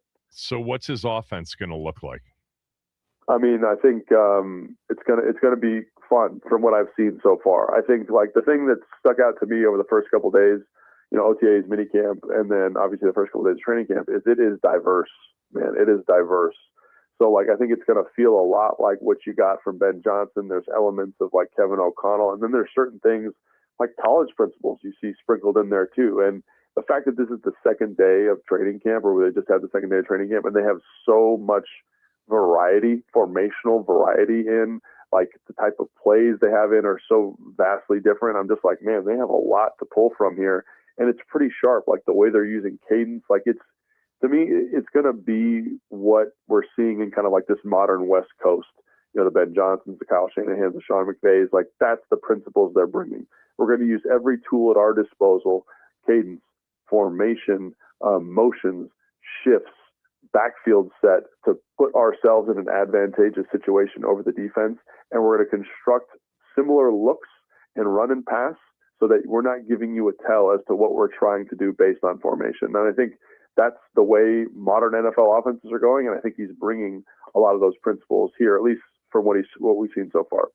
It seemed to me, and you can correct me if you think I'm wrong, that the most obvious difference, in addition to being under center more for Jaden, is that there will be many, many more play action pass attempts than there have been in the first two seasons of Dan Quinn, Jaden Daniels, Cliff Kingsbury. Is that fair to say? Yes, absolutely. I think that's 100% right. I think, one of the things, like one of the easy buttons in the NFL, is that like you have this ability to affect the defense with play action pass, with boot game, with backfield set, making sure the formation looks like the run. And that just hasn't been here. I mean, it hasn't been here for a couple of years, man. Even Scott Turner, there was a little bit of a distinction between running sets and passing sets. And obviously for Cliff, it was very obvious. But so I think it'll be very new, and I think it'll be very good. And I think that feature will be a nice addition to help Jaden Daniels' development. We haven't talked about Jaden Daniels yet. Will the changes offensively be something that are seamless, that it'll look like he's done it forever, or will it take time? He's such a unique athlete, and he has such a unique approach. Like, watching him over the last 2 days, I know people were like, oh, he didn't look that amazing, or there were some ups and downs to practice. And I thought, I came away thinking like the complete opposite. I think, like he's just so talented, like, his ability to accelerate his feet in his drops and kind of do different things with, again, in terms of backfield set, ball action, play action fake. Like, it looks like he's been doing it for a long time, and we're still so early in the training camp process. So there's going to be ebbs and flows and ups and downs, but I just think he's a unique guy, in terms of his ability, his athletic ability, his accuracy. Like, he hit a throw the other day in practice, and I was like, oh my goodness, man. Like, the way that he got to the top of his drop, he's able to kind of accelerate his kind of 1-2 at the top, get the ball turned over and get it out into that tight window. Like, that's going to be a problem for NFL defenses. So yes, was it perfect? No, but I think for a guy who's learning a completely new offensive system, it looks pretty darn good. I'll just I'll talk about the first half of the season, because there might be a difference in the way it plays out. But during the first half of the season, which running back gets the most snaps? Ooh, that is the $1 million question there, Kevin. Oh man, like, it's so hard, because I came out of practice the other day, I think it was 2 days ago, thinking like, man, like Bill looks really good. He's explosive. He's got great agility. But, he has a couple reps where the ball's a little loose, ball's on the ground one time, and you're kind of like, oh, does that hold him back? So if you want to be safe and kind of get on base, I think you probably go with White as the guy who's going to be getting the carries at the beginning of the season. But it's going to be hard to keep Bill out of some type of role in this offense, I think, because of how dynamic he is with the football. He just got to protect that thing. Again, it's early, but rookies sometimes look overwhelmed early, and others just look like they were born for day one of the jump from college to the NFL level. Do you have early impressions of Sonny Styles and Antonio Williams? I think Sonny Styles, man, he's just so physically unique. Like, the way he runs around on the grass, and like, he's also very patient. Like, he kind of walks this really fine line of being urgent, but also kind of knowing when to be urgent. And I think that's really hard for young linebackers to learn. Like, there was a play the other day where they were kind of like working to stretch the defense horizontally, like with formation and with the backfield action. And he did a great job of just kind of being patient with his feet. And he's kind of playing like a pseudo nickel spot, and then just came downhill and fit that B gap. And I was like, if he could do that for this team, this defense is going to be a problem. And obviously there's a lot of growing that still needs to happen. But I think he's poised for, like, I think to have a very solid opening day one kind of appearance on this team, which makes sense because he's, one of the best defensive players in the draft, one of the best defensive players I've ever evaluated. Antonio Williams, I think it'll be interesting to see how that continues to progress. Like, there's times where you're like, yes, the fluidity, the way you catch the football, the route running nuances there. He had a drop earlier, on Monday, I want to say, but I think it's still, like you said, I'm very confident Sonny Styles is going to get there. Antonio Williams, I think, will get there at some point this year. It just depends on, is your role initially as a third down kind of situational guy, or can you eventually work your way into that number 2 spot because of how you run routes and how you see the game. All right, 2 more. Give me a player or players that you think are going to surprise fans in terms of becoming a contributor or becoming a much bigger contributor or even just making the team. Give me a player or 2 that you're actually a lot higher on than perhaps most are at this point. The first one that comes to mind when you said that, Kevin, is Luke McCaffrey. I think, I don't know what it was about the spring. I watched, most of the spring. I missed a couple of practices, but every practice I was out there, I just thought Luke seems to have taken a step with some of his route running nuance and some of that receiver feel. And I'm not sure what his role will be, but, I went back and watched a lot of his targets from last year. And I'm like, man, he had a lot of explosive opportunities for this offense, even though there were some struggles. And I think he's maybe ready for more responsibility, bigger role. I'm not saying he'll be the 3, but maybe he's the 4th option and gets, kind of some good matchups. And he's kind of the big slot in certain situations, but can also kind of moonlight as a Z when we got to work our blocking kind of surface. So he's one to me that on offense that I'm pretty excited about. And then I think the other one that I probably got a little bit of a man crush on is Joshua Josephs, the 5th round pick from Tennessee, because of everything I saw from him in Tennessee. I think there's an explosive, long athlete in there who can be very disruptive in passing situations, and he's got to earn that role. He's got to show Durante Jones and the defensive staff that he deserves some of those pass rushing opportunities.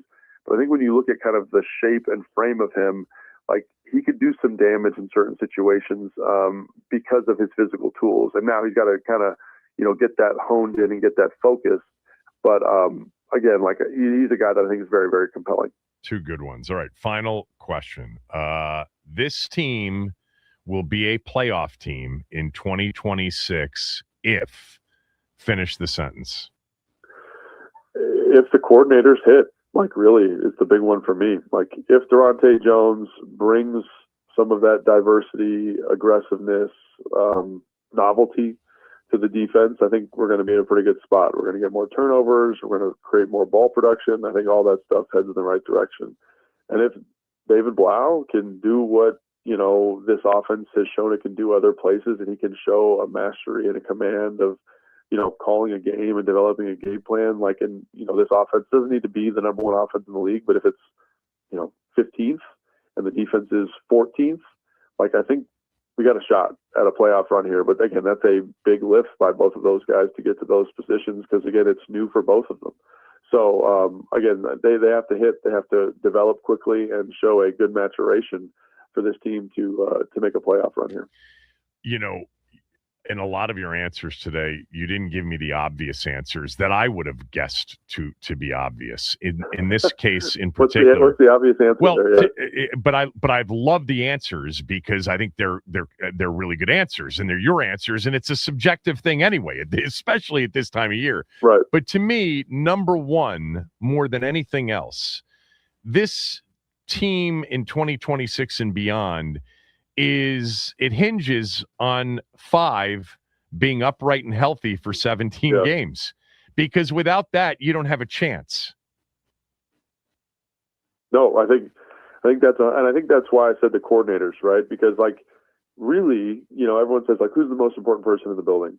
And a lot of people say Jaden Daniels. To me, it's David Blau and Durante Jones. Why? Because of the scaffolding and the support system they're creating for Jaden Daniels, right? If David Blau is able to work the play action, work the keeper, work the boots, work the protection rules, become more efficient at running the football, who does that help? Yeah. It helps Jaden Daniels. If the defense is able to keep you out of, 35-point games and get you more turnovers and win the field position battle and kind of do all of those crazy high analytical stuff where it's hey, we're getting a punt here, we're forcing a punt here at the 45-yard line instead of, them kicking a field goal. Like, those are big deals. And I think it all comes back to the environment that it's creating for Five. So maybe Five is the most important person in the building, but I think those guys' jobs are extremely important because of, again, if they can just make it, 30% easier for him. Like, think about what he was doing in 2024, like an historic rookie season, and with better X's and O's and kind of more easy opportunities. Like, look at Caleb Williams, right, in Chicago. Like, I wasn't sure if he could figure it out. Ben Johnson comes in, new system, and he looks like the guy that we thought he was going to be. And think about Jane Daniels. He exceeded all expectations, and now we're going to put him in a better system. Like, that's why, to me, the coordinators are so incredibly important this year for him and for this team, because it's going to make an environment for him where he can be Superman, be the guy that we all know he's capable of being. Well, and to add to that, Chicago led the league in takeaways last year, 33 takeaways by their defense, and Washington was next to last with just 10.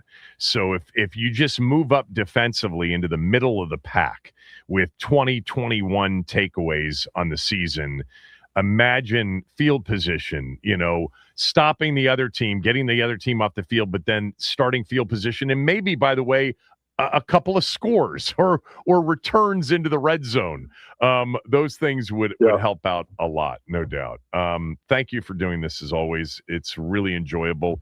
Hopefully we'll do it again soon. Kevin, thanks, man. Always a blast talking to you. Logan Paulson, everybody. He's always great. Something Dan Quinn said about Jaden Daniels today, and Ben Standing next.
I thought we were gonna fire the Dan Quinn sound.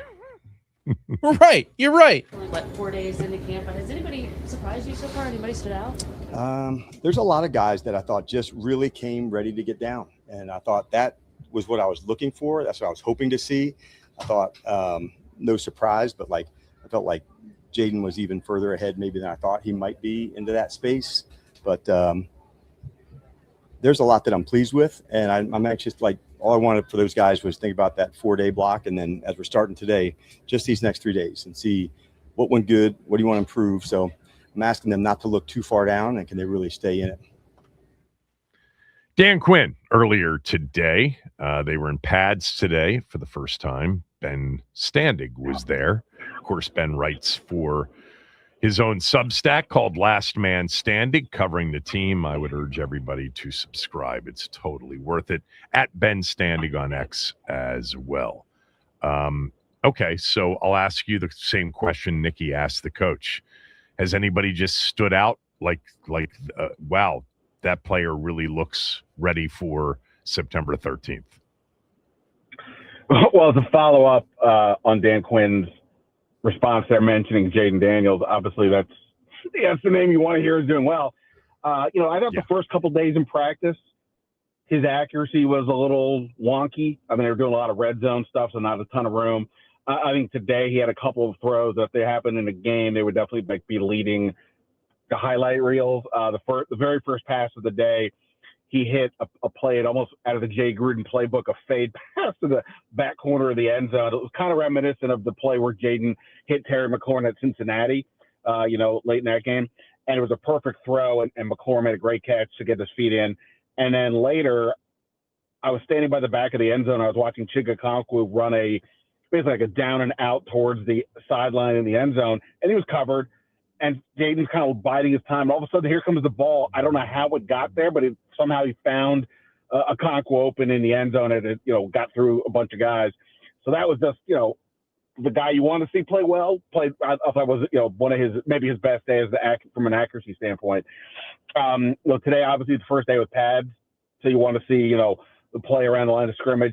I think Sonny Styles really early on. I think it was a Ja'Cory Crafty-Merritt handoff. And Styles absolutely met him in the hole and delivered a good pop. There's no tackling, but still. And then there were a couple times where, as a blitzer, he got in there pretty quickly and disrupted the play. So, I'm not just naming the two guys that people really want to know about probably on this team, but I think those were two of the guys that really did kind of stand out today. Catch us up to speed on the last few days, injuries, transactions, etc. Specifically focused on the center position. Yeah, so Nick Allegretti, got hurt first day of camp, strained calf. Dan Quinn told us on Saturday that he'll probably be out a week. I did see Allegretti walking around today. Didn't have any obvious extra gear on to deal with that, so hopefully it's not more than a couple of days. They did work out, I think, 3 interior offensive linemen over the weekend, along with some other players. They ended up signing one, Trey Hill, a guy who's been in the league a little bit, but he hasn't really played. I think he's basically played one game in 3 years. He hasn't really played a ton, but okay, he has more center experience in the NFL than the two guys they have there now, and Julian Good-Jones, who's played 1 game in his career, and Matt Goulbin, a rookie. So to me, I'm reading it as, hey, we got to get through practices, right? You need some more guys out there. And this was a way to have, somebody who could just be a center, not have to have a guard, having to move over if you don't want to. So that's what's going on there. We'll just have to wait and see. I did a story today on my site about who are the most indispensable players on the team, which is different than who are the best. And I had Allegretti. I would have had him pretty high anyway, because of the nature of the backups are very unsettled or uncertain, and factor in the injury, and you're like, okay, so I think his injury is very notable, and hopefully it's not long because the backup situation is a bit dicey. John Bates was probably the other one. He's out a couple of weeks, hamstring injury. Dan Quinn said he's another guy that if you're ranking the best players on the team, he's not probably going to make the top 10 or so. Right. But from an indispensable standpoint, I also had him on the list because they're going to. They don't have anybody else like him. Right. I mean, Ben Sinnott is the only other tight end on the roster who's within 18 pounds of base. Okonkwo and Yankoff, those guys are pass catchers more than they're not. So if you're going to run this multiple tight end set and the goal is to have at least one guy as a blocker, well, Bates has got to be out there. So, but they can always do the bit where they bring in the 6 offensive linemen, but that's obviously not the ideal situation. So hopefully that's, one that does not end up being a big concern, but for the moment at least, they got to get by without him. Okay, we are, we're more than a week since the rookies came in. We're approaching a week since the veterans came in. The number one question, certainly in the top 2 or 3, is the wide receiver room. I understand they're not lining up against Quinyon Mitchell or Cooper DeJean on opening day yet, but you had kind of a sense last year that, at the very least, there was no depth at the position. So what's your early gut on if they have to enter the season with, 6 or 7 from this current group as the wide receiver room? Yeah, I mean, like you said, you got to take everything with a grain of salt, but I like this group. I understand it would be a lot cooler if they just had an obvious number 2 guy opposite McLaurin and call it a day and go from there. But, the difference, again, between this year and last year is it just did not feel like they had guys who had much upside or did a lot of specific things that David Blau can incorporate. Today, I really thought the receiver room had a pretty good day. Jalen Lane had a couple of touchdown catches. He was a guy that last year, he's got that, 4.34 speed. He's played slot in college, but slot was blocked last year because you had Deebo Samuel and they needed help on the outside. So he was put in a sort of a tougher spot last year. And, I think he's a guy who's got legitimate potential. And again, for an offense that doesn't have a ton of playmakers, having a guy with that kind of speed helps. So I thought he had a good day. I think that's the thing, though, like when everybody's like talking about the receiver room, sure, Stephon Diggs, just to use him as the guy we all talk about, he's been around the league. We know exactly what he can do. He's 1,000-yard seasons. There's a lot to like there, even if he is probably on the downside of his career. But the players on Washington, they're not static. Like they got 3 guys in Lane and McCaffrey, and obviously Antonio Williams is a rookie. You're hoping they're ascending. This is not just like, well, this is who they are for the rest of their careers. Even a guy like De'Ami Brown, who, obviously he's been around for a minute. We, hear the first 4 years of his career. Again, I'm not saying he's going to be a 50-catch guy, but at the same point, we saw what he did at the end of 2024, and he today, or last couple of days, I thought has made some plays down the field that show, he can, in the right circumstances, be pretty effective. So, I think Van Jefferson's had a good camp. Traylon Burks, especially on the first day of camp, really stood out. So, again, could they use more help there? Certainly you can make that argument, but I don't have any problem with them wanting to let camp play out a little bit and see what these guys can do. And I think if that's how Adam Peters is looking at it, I think he's probably pretty pleased with what he has seen so far. And Antonio Williams has also, looked the part as a route runner, and there's ups and downs, of course, as a rookie, but he's also, I thought, had some pretty good work in camp. Talking to Ben Standing. So Ben did in his column today, his Substack column, he ranked the Commanders' 10 most indispensable players entering the 2026 season. That does not mean they're best players, but let me just tell you that the most indispensable players, he writes, if I have to explain Jaden Daniels at number 1, we should have a conversation. So we understand that after number 1. I'll ask you the question that I asked callers in the first, segment of the show, and asked Logan on my podcast, which I just played from over the weekend. What area of the team after the quarterback room, obviously assuming the quarterback stays upright the entire season, what area of the team do you feel the best about right now?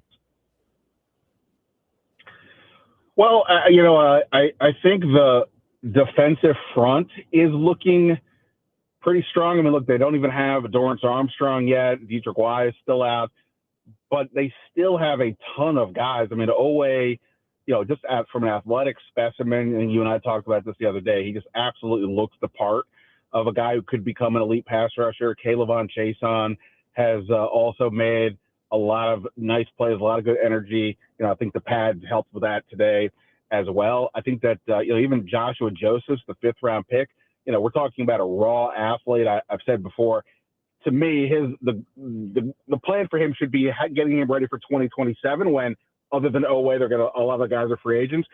But from that raw skill perspective, man, he really can get up the field quickly. He's got good speed. The length is impressive. And then, you factor in like Charles Omena, who can play inside and outside. The fact that, we'll see how it works up front when they're getting in the middle of the line, when they're getting against, real teams and real games. But that Deron Payne, Javon Kinlaw, Tim Settle, Johnny Newton group,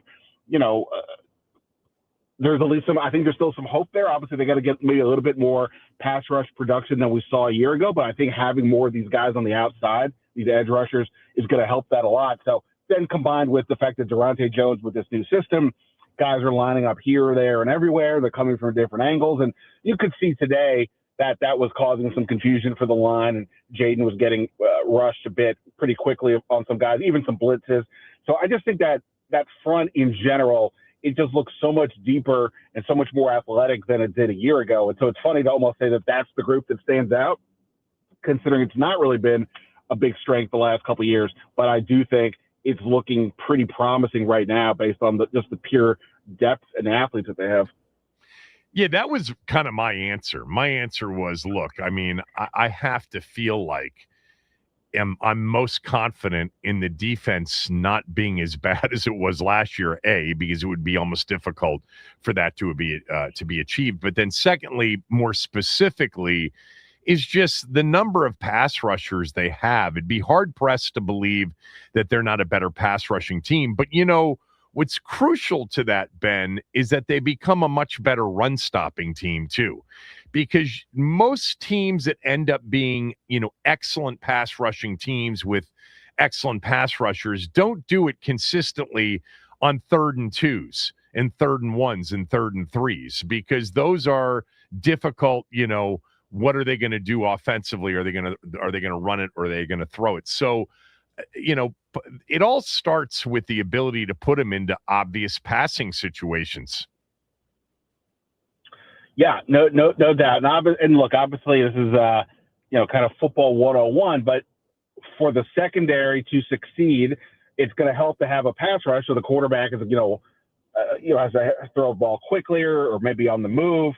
And a good example today of that was that on the very first play that I mentioned, where Jaden found McLaurin in the end zone, he was like a 2-step drop, threw it over the top, and McLaurin got a catch over Sanderstill. Later in practice, with the pass rush being more of a factor, Sanderstill in back-to-back plays was able to get to the ball and knock it away 2 plays in a row. So, all these things have to marry with each other. And yes, you're right. If you can get the 3rd and long pretty consistently, that's going to make it a lot easier for the Owehs and the Chasons and others to get in there and make hay out of the blitz. Otherwise, you don't want to give the defense or the offense, the better down at distance to be able to dictate. So I think that is the thing. It's just, we've talked about it a lot. They got younger, they got faster, but they also got deeper. They just have more options. And, again, last year when Dorrance Armstrong got hurt, the pass rush was over.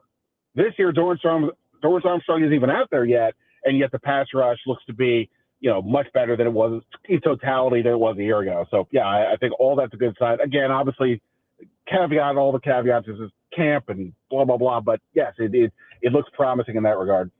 Yeah, I mean, I went through the math. It's like they added 9 new players that they're expecting contributions from, even if 4 of them are absolute whiffs, misses, and 5 of them contribute, you're in better shape than you were last year. Even if it's flipped and, 5 of them are not, not what you thought they would be, but 4 of them are, it's still going to be, an upgrade from what they were a year ago. With pads on today, did you notice or observe anything about Blau's offense, under center, percentage, play action throws, the kind of run scheme, anything that would be, lead anybody to believe about what we're going to see for sure? I just think there's a lot of diversity. They have run more like trick plays than I would have thought so far in camp. And I only say that because just to note that, it's not like they're just simply, okay, it's, 3rd and 6, drop back, throw the ball to the outside receiver. I mean, they're looking for guys in a lot of different spots. You see situations where a running back might be in the backfield and the next play is maybe lined up outside. Chiggaconku is moving around a bunch. Jaden is, been doing a lot of stuff under center for sure. And again, today was red zone-ish. It was 30-yard line and in. So it's not like we're getting to see the whole field. In fact, of the 4 practices, 3 of them have been that type of deal. So, when I think we're all excited to see when the ball, when they're truly using the whole field and what that looks like for some down the field work, which we haven't seen a ton of yet. But look, I think the offense is still the more work in progress side of the ball right now. I think the defensive front probably had the better end of the day, but I think both sides had some good work. I think like I said, the Blau system, just a lot of diversity. Jaden looks like he's finding the ball pretty well, as Quinn said in that clip you played earlier. I think Jaden's ahead of maybe where he thought. I don't know if that's true or not. I feel like he had a high hope for Sheehan Daniels anyway. But he's looking more and more comfortable with his reads and getting the ball where it needs to than he did the first couple of days. So I think the system, the offense is looking pretty good. But at the same point, you got to get a little more fluidity. The run game, it's been hard to. There wasn't much in the run game today, with the pads on. So maybe that's something to keep an eye on going forward. But I think in general, you can see where the excitement's going to come from. A lot of diversity, a lot of willingness to try different things. It's not going to be a stodgy offense, I would say, at a minimum. Yeah. All right, 2 more real quickly. Number 1, Brandon Coleman took some snaps at center. Is that what you tweeted? Well, no. Yesterday, after practice, was one of the guys that they were having take some snaps just to do it. And Quinn was asked today kind of about that. And he basically was like, look, if you're going to be on the game day roster and you're playing guard, you pretty much need to be able to play center because we need to have, options. So it seems like it's more along in that line. I've been saying all along, even if they think, hey, Chris Paul is going to be our left guard and maybe that means we have to move Coleman to center, I can't comprehend that would take place anytime soon. He's basically not played the position. I'm sure he's taken our breath. I was going to say, I don't think he played the position at TCU. I know he played some tackle, obviously, at TCU along with guard, but he didn't play center in college, did he? I don't think so. Right. This isn't like the end of basketball where you could say, hey, I know typically you're playing the 2, but we need you to play up because you're physical, so guard the power forward or something. That's not this. You can't just go in there and play center. So no, I don't think that's the case. But like I said, they, whichever between Chris Paul and Brandon Coleman doesn't win the starting job, the other guy is going to be the backup interior offensive lineman.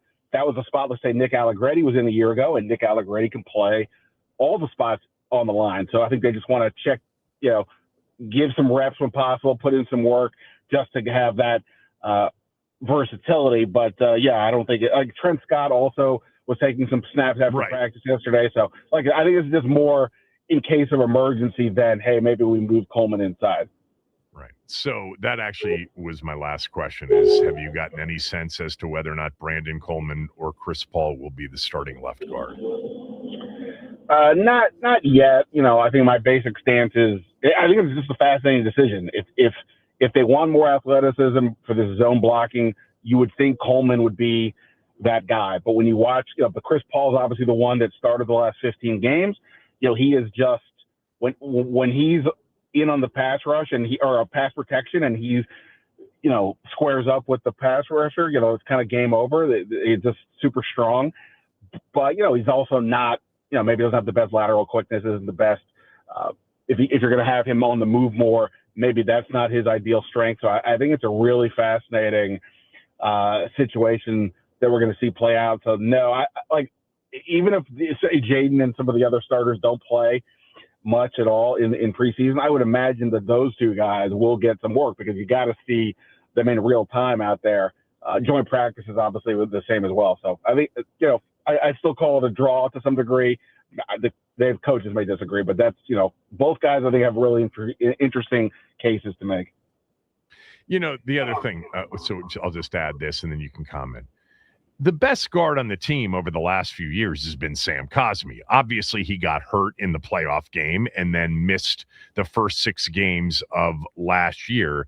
But 2023, 2024, Sam Cosmi was, approaching kind of Pro Bowl level as a starting guard in the league. How has he looked? Yeah, so I'm with you. I mean, like when I did that indispensable list, he was like top of the list of like honorable mentions only because they have, maybe a couple other options that they could plug in if he's out. But yeah, I mean, he's looked pretty good. They had one-on-one drills with the linemen. So they line up in the standard formation and then 2 guys are going head to head with each other. And Cosmi was pretty powerful in 1 rep against Javon Kinlaw. I will note that it doesn't look like it's an issue, but at one point he kind of looked like he maybe like tweaked his calf. At one point, he was getting stretched out by the trainer and getting looked at, but he did go back in a little bit later. So, these are football players; they're not me.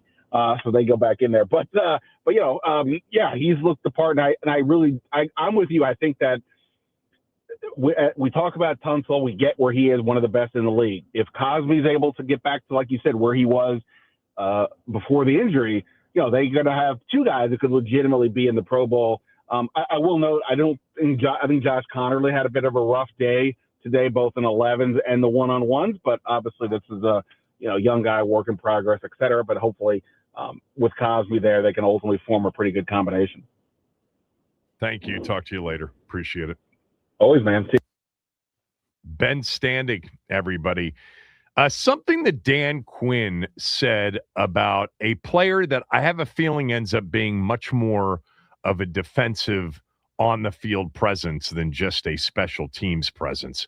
We'll get to that next. Also, I want you to know that if you're having any issues with air conditioning, heating, anything associated with your HVAC system, the place to call is Foley Mechanical. We were having some issues about 8 months ago. Reached out to Dan Foley. He came out himself. He dealt with my wife and I directly. What a team he has. He controls everything. This isn't a hedge fund company. This isn't a franchise company. He owns the company. He controls the quality.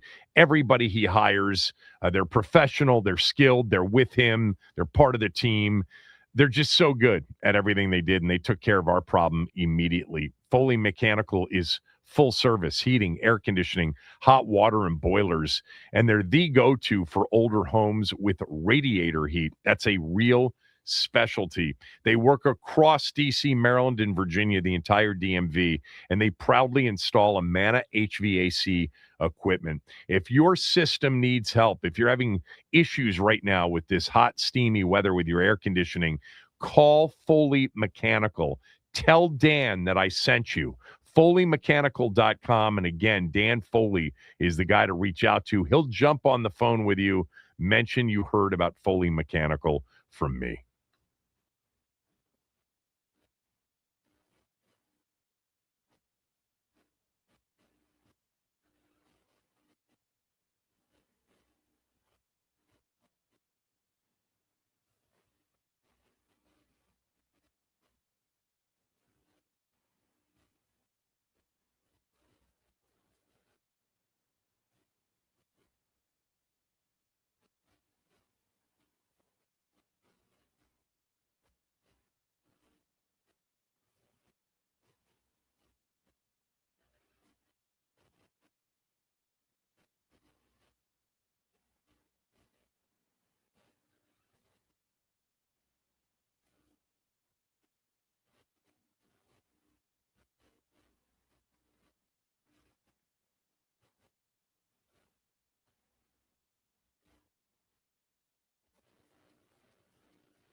So before practice today, Dan Quinn was asked about Jeremy Reeves progressing from special teams ace to an elevated role on defense. This is what he said.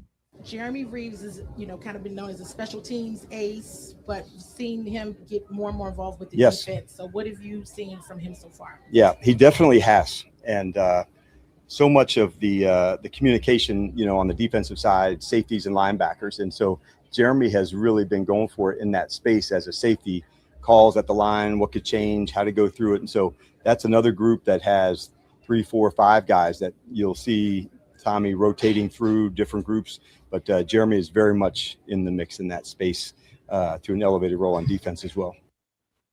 I wanted to play that because Steve Suter, who came on during the draft and free agency period, he fell in love with Jeremy Reeves last year, definitely one of his favorite players. And he said, I don't know how you keep him off the field. He's an excellent special teams player, obviously, but he loved the way he competed defensively, loved his ability to sort of,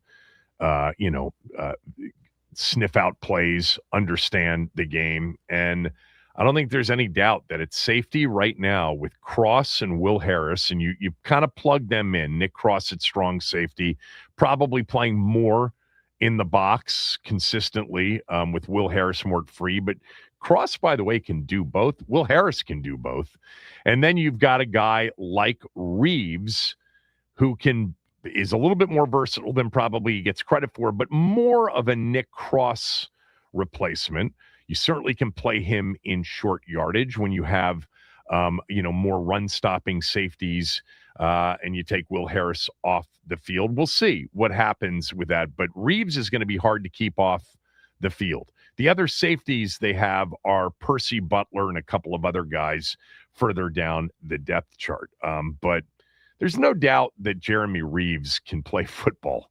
Like, he's an excellent special teams player, but he was a guy last year who performed at times at a pretty high level and was viewed that way analytically after games. And he wasn't, he was one of the few that were out there and performing at a reasonable level. So on Friday's show, we talked about the Tony Romo situation. Tony Romo on leave from CBS after testing and being charged with OWI, operating while intoxicated, which is, the way they describe it in the state of Wisconsin. You guys have probably all seen some of the video. And CBS announced that J.J. Watt would, while Romo is on leave, indefinite leave, he would be replacing Romo with Jim Nantz as part of the number 1 team. Watt goes from the Iron Eagle team 2 up to team number 1. And I said that on Friday, I wonder whether or not CBS will use this as an opportunity to try to move on from Romo, because Tony Romo has definitely fallen back from the perch he was on when he first came out a few years ago. Ended up landing that ridiculous contract, 10 years, $180 million to be the CBS number 1 guy. He's got $72 million left to be paid out on that deal. And I wondered, on the show Friday, is there an opportunity for CBS, if they want to get out of the Tony Romo thing, to fire him with cause? Talk to any employment, lawyer. They'll tell you that's always hard to prove, hard to fire somebody with cause. Usually it's more the entrance to a negotiation and a buyout in a situation like this. But on Friday after the show, I read this story on The Athletic written by Andrew Marchand, who kind of detailed the situation that CBS is in with Tony Romo. And he said, look, Tony Romo was a guy that obviously started off very quickly, but in more recent years, Tony Romo is a guy that has been accused of not working very hard, not being super prepared. This is something that's been out there, and comes across, as Andrew Marchand wrote, as a very affable guy, but many have described him over the years as a big kid, but known not as a hard worker. And it is shown on the air. Prior to that deal being signed, everybody thought, oh my God, Romo and Nance, man, this is the pairing for the next, 10, 15 years. This is Romo. This is Madden and Summerall. But he has had moments in which fans have really turned on him, social media and otherwise, where it's been obvious he was not completely prepared for the assignment. And even Marchand, concluded that what will CBS do? Is this an opportunity to figure out whether or not he was in violation of the morals clause, which is in the contract of apparently every CBS on-air broadcaster? That will be a very, very intriguing story to follow here as he's on leave. Again, usually really hard to fire somebody with cause. And if there are any previous incidents of on-air talents facing similar circumstances that, were brought back, that's probably going to be impossible for CBS to pull off. But could it lead to a negotiation and a buyout of Tony Romo? Or could CBS just eat the $72 million and say, we're not bringing the guy back? We're just not going to do it because of what happened. It gives them the opportunity, if they've been frustrated with his performance and his preparation and his work ethic, etc., and they've regretted the $10 million, $180 million deal, if that is part of the way they're feeling right now, it would not shock me if this ultimately leads to Tony Romo not being a part of CBS's coverage of the NFL anymore. I mean, it's a lot of money to walk from, but could a negotiation be there? Could they fire him with cause? Or could this be the wake-up call that Romo needs to get it together? There was more improvement last year. There are also more gaffes. In the playoff game that he called against in Jacksonville, the Jags and the Bills, he suggested before the game that Jacksonville had a chance to win the game if everything came together the right way. He got skewered for that because Jacksonville was actually the home team and the favored team in the game. And it was as if he had no clue and just assumed, well, Buffalo's got to be the favorite because they've got Josh Allen and they're the Bills and these are the Jags. No, Jacksonville was the home team, the higher seeded team, and the favored team. And there's been a lot of those things with Romo over the last few years. We'll see. Big decision, though, and a big story media-wise for the NFL to follow. But as of now, J.J. Watt's going to be calling Week 1. Packers-Vikings will be the number one game on CBS. That'll be, by the way, up against Washington, Philadelphia on Fox as the two big doubleheader Week 1 games. One network doesn't have it versus the other one. They both get Week 1 doubleheaders. So that's the way it's the way it's worked in recent years. Week 1 and Week 18, the final week of the season, both networks end up having highlighted games at 4:25.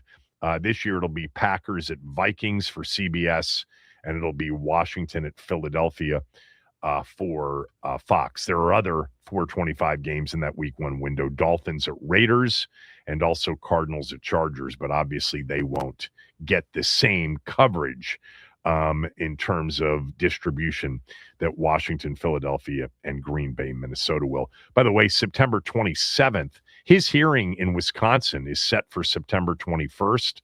September 27th is the Brazil game, the Week 4 game between the Cowboys and the Ravens. That's a CBS 4:25 game from Rio in Brazil. That was going to be a big spot for CBS. It's just one of two games in that window on CBS.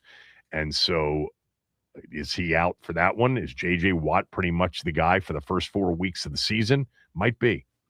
All right, when we come back, something Deebo Samuel said after signing with the 49ers Talking about the receiver that's been making headlines via his video series over the last 6 weeks, and also the receiver he played with here in Washington last year. You'll hear what he said next.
Deebo Samuel last week signing a 1-year, $7 million deal with the 49ers.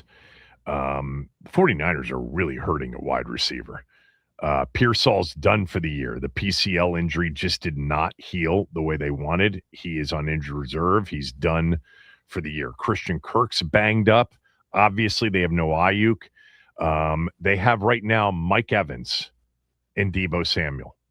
Am I missing somebody from their group in terms of name receivers? Christian Kirk's not injured seriously. He's going to be a part of the mix for sure when they get to the regular season. I don't think I'm missing anybody. They are in Kittle. Was Kittle going to be ready for the beginning of the season? Who knows? 49ers, man, that electrical substation things must have something to do with something. Anyway, Deebo was on the Michael Irvin.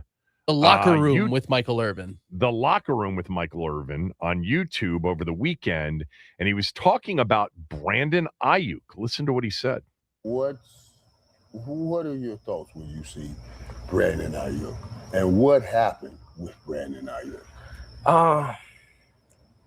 First of all, let's just talk about him as a teammate, bro. Like, amazing. Like this, like a brother. Like, have a good time, play the game. Like, watching him at practice, and I played with some real good wideouts. I'm not throwing shade at no wideout. BA is the best receiver I done played with. Really? BA the best receiver I done played with. Seriously, hands down. Like, it's not nothing he can't do. He was our punt returner when he first got to the league. That showed you ability right there. He went for 1,300 with me, Christian, George, Juszczyk, Ricky. And like, you go from that, and I don't know what transpired when I left. I don't know nothing about nothing. I know nothing about anything.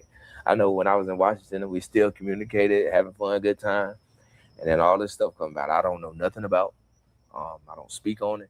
I don't get into people personal issues or what's going on with this is that and the third.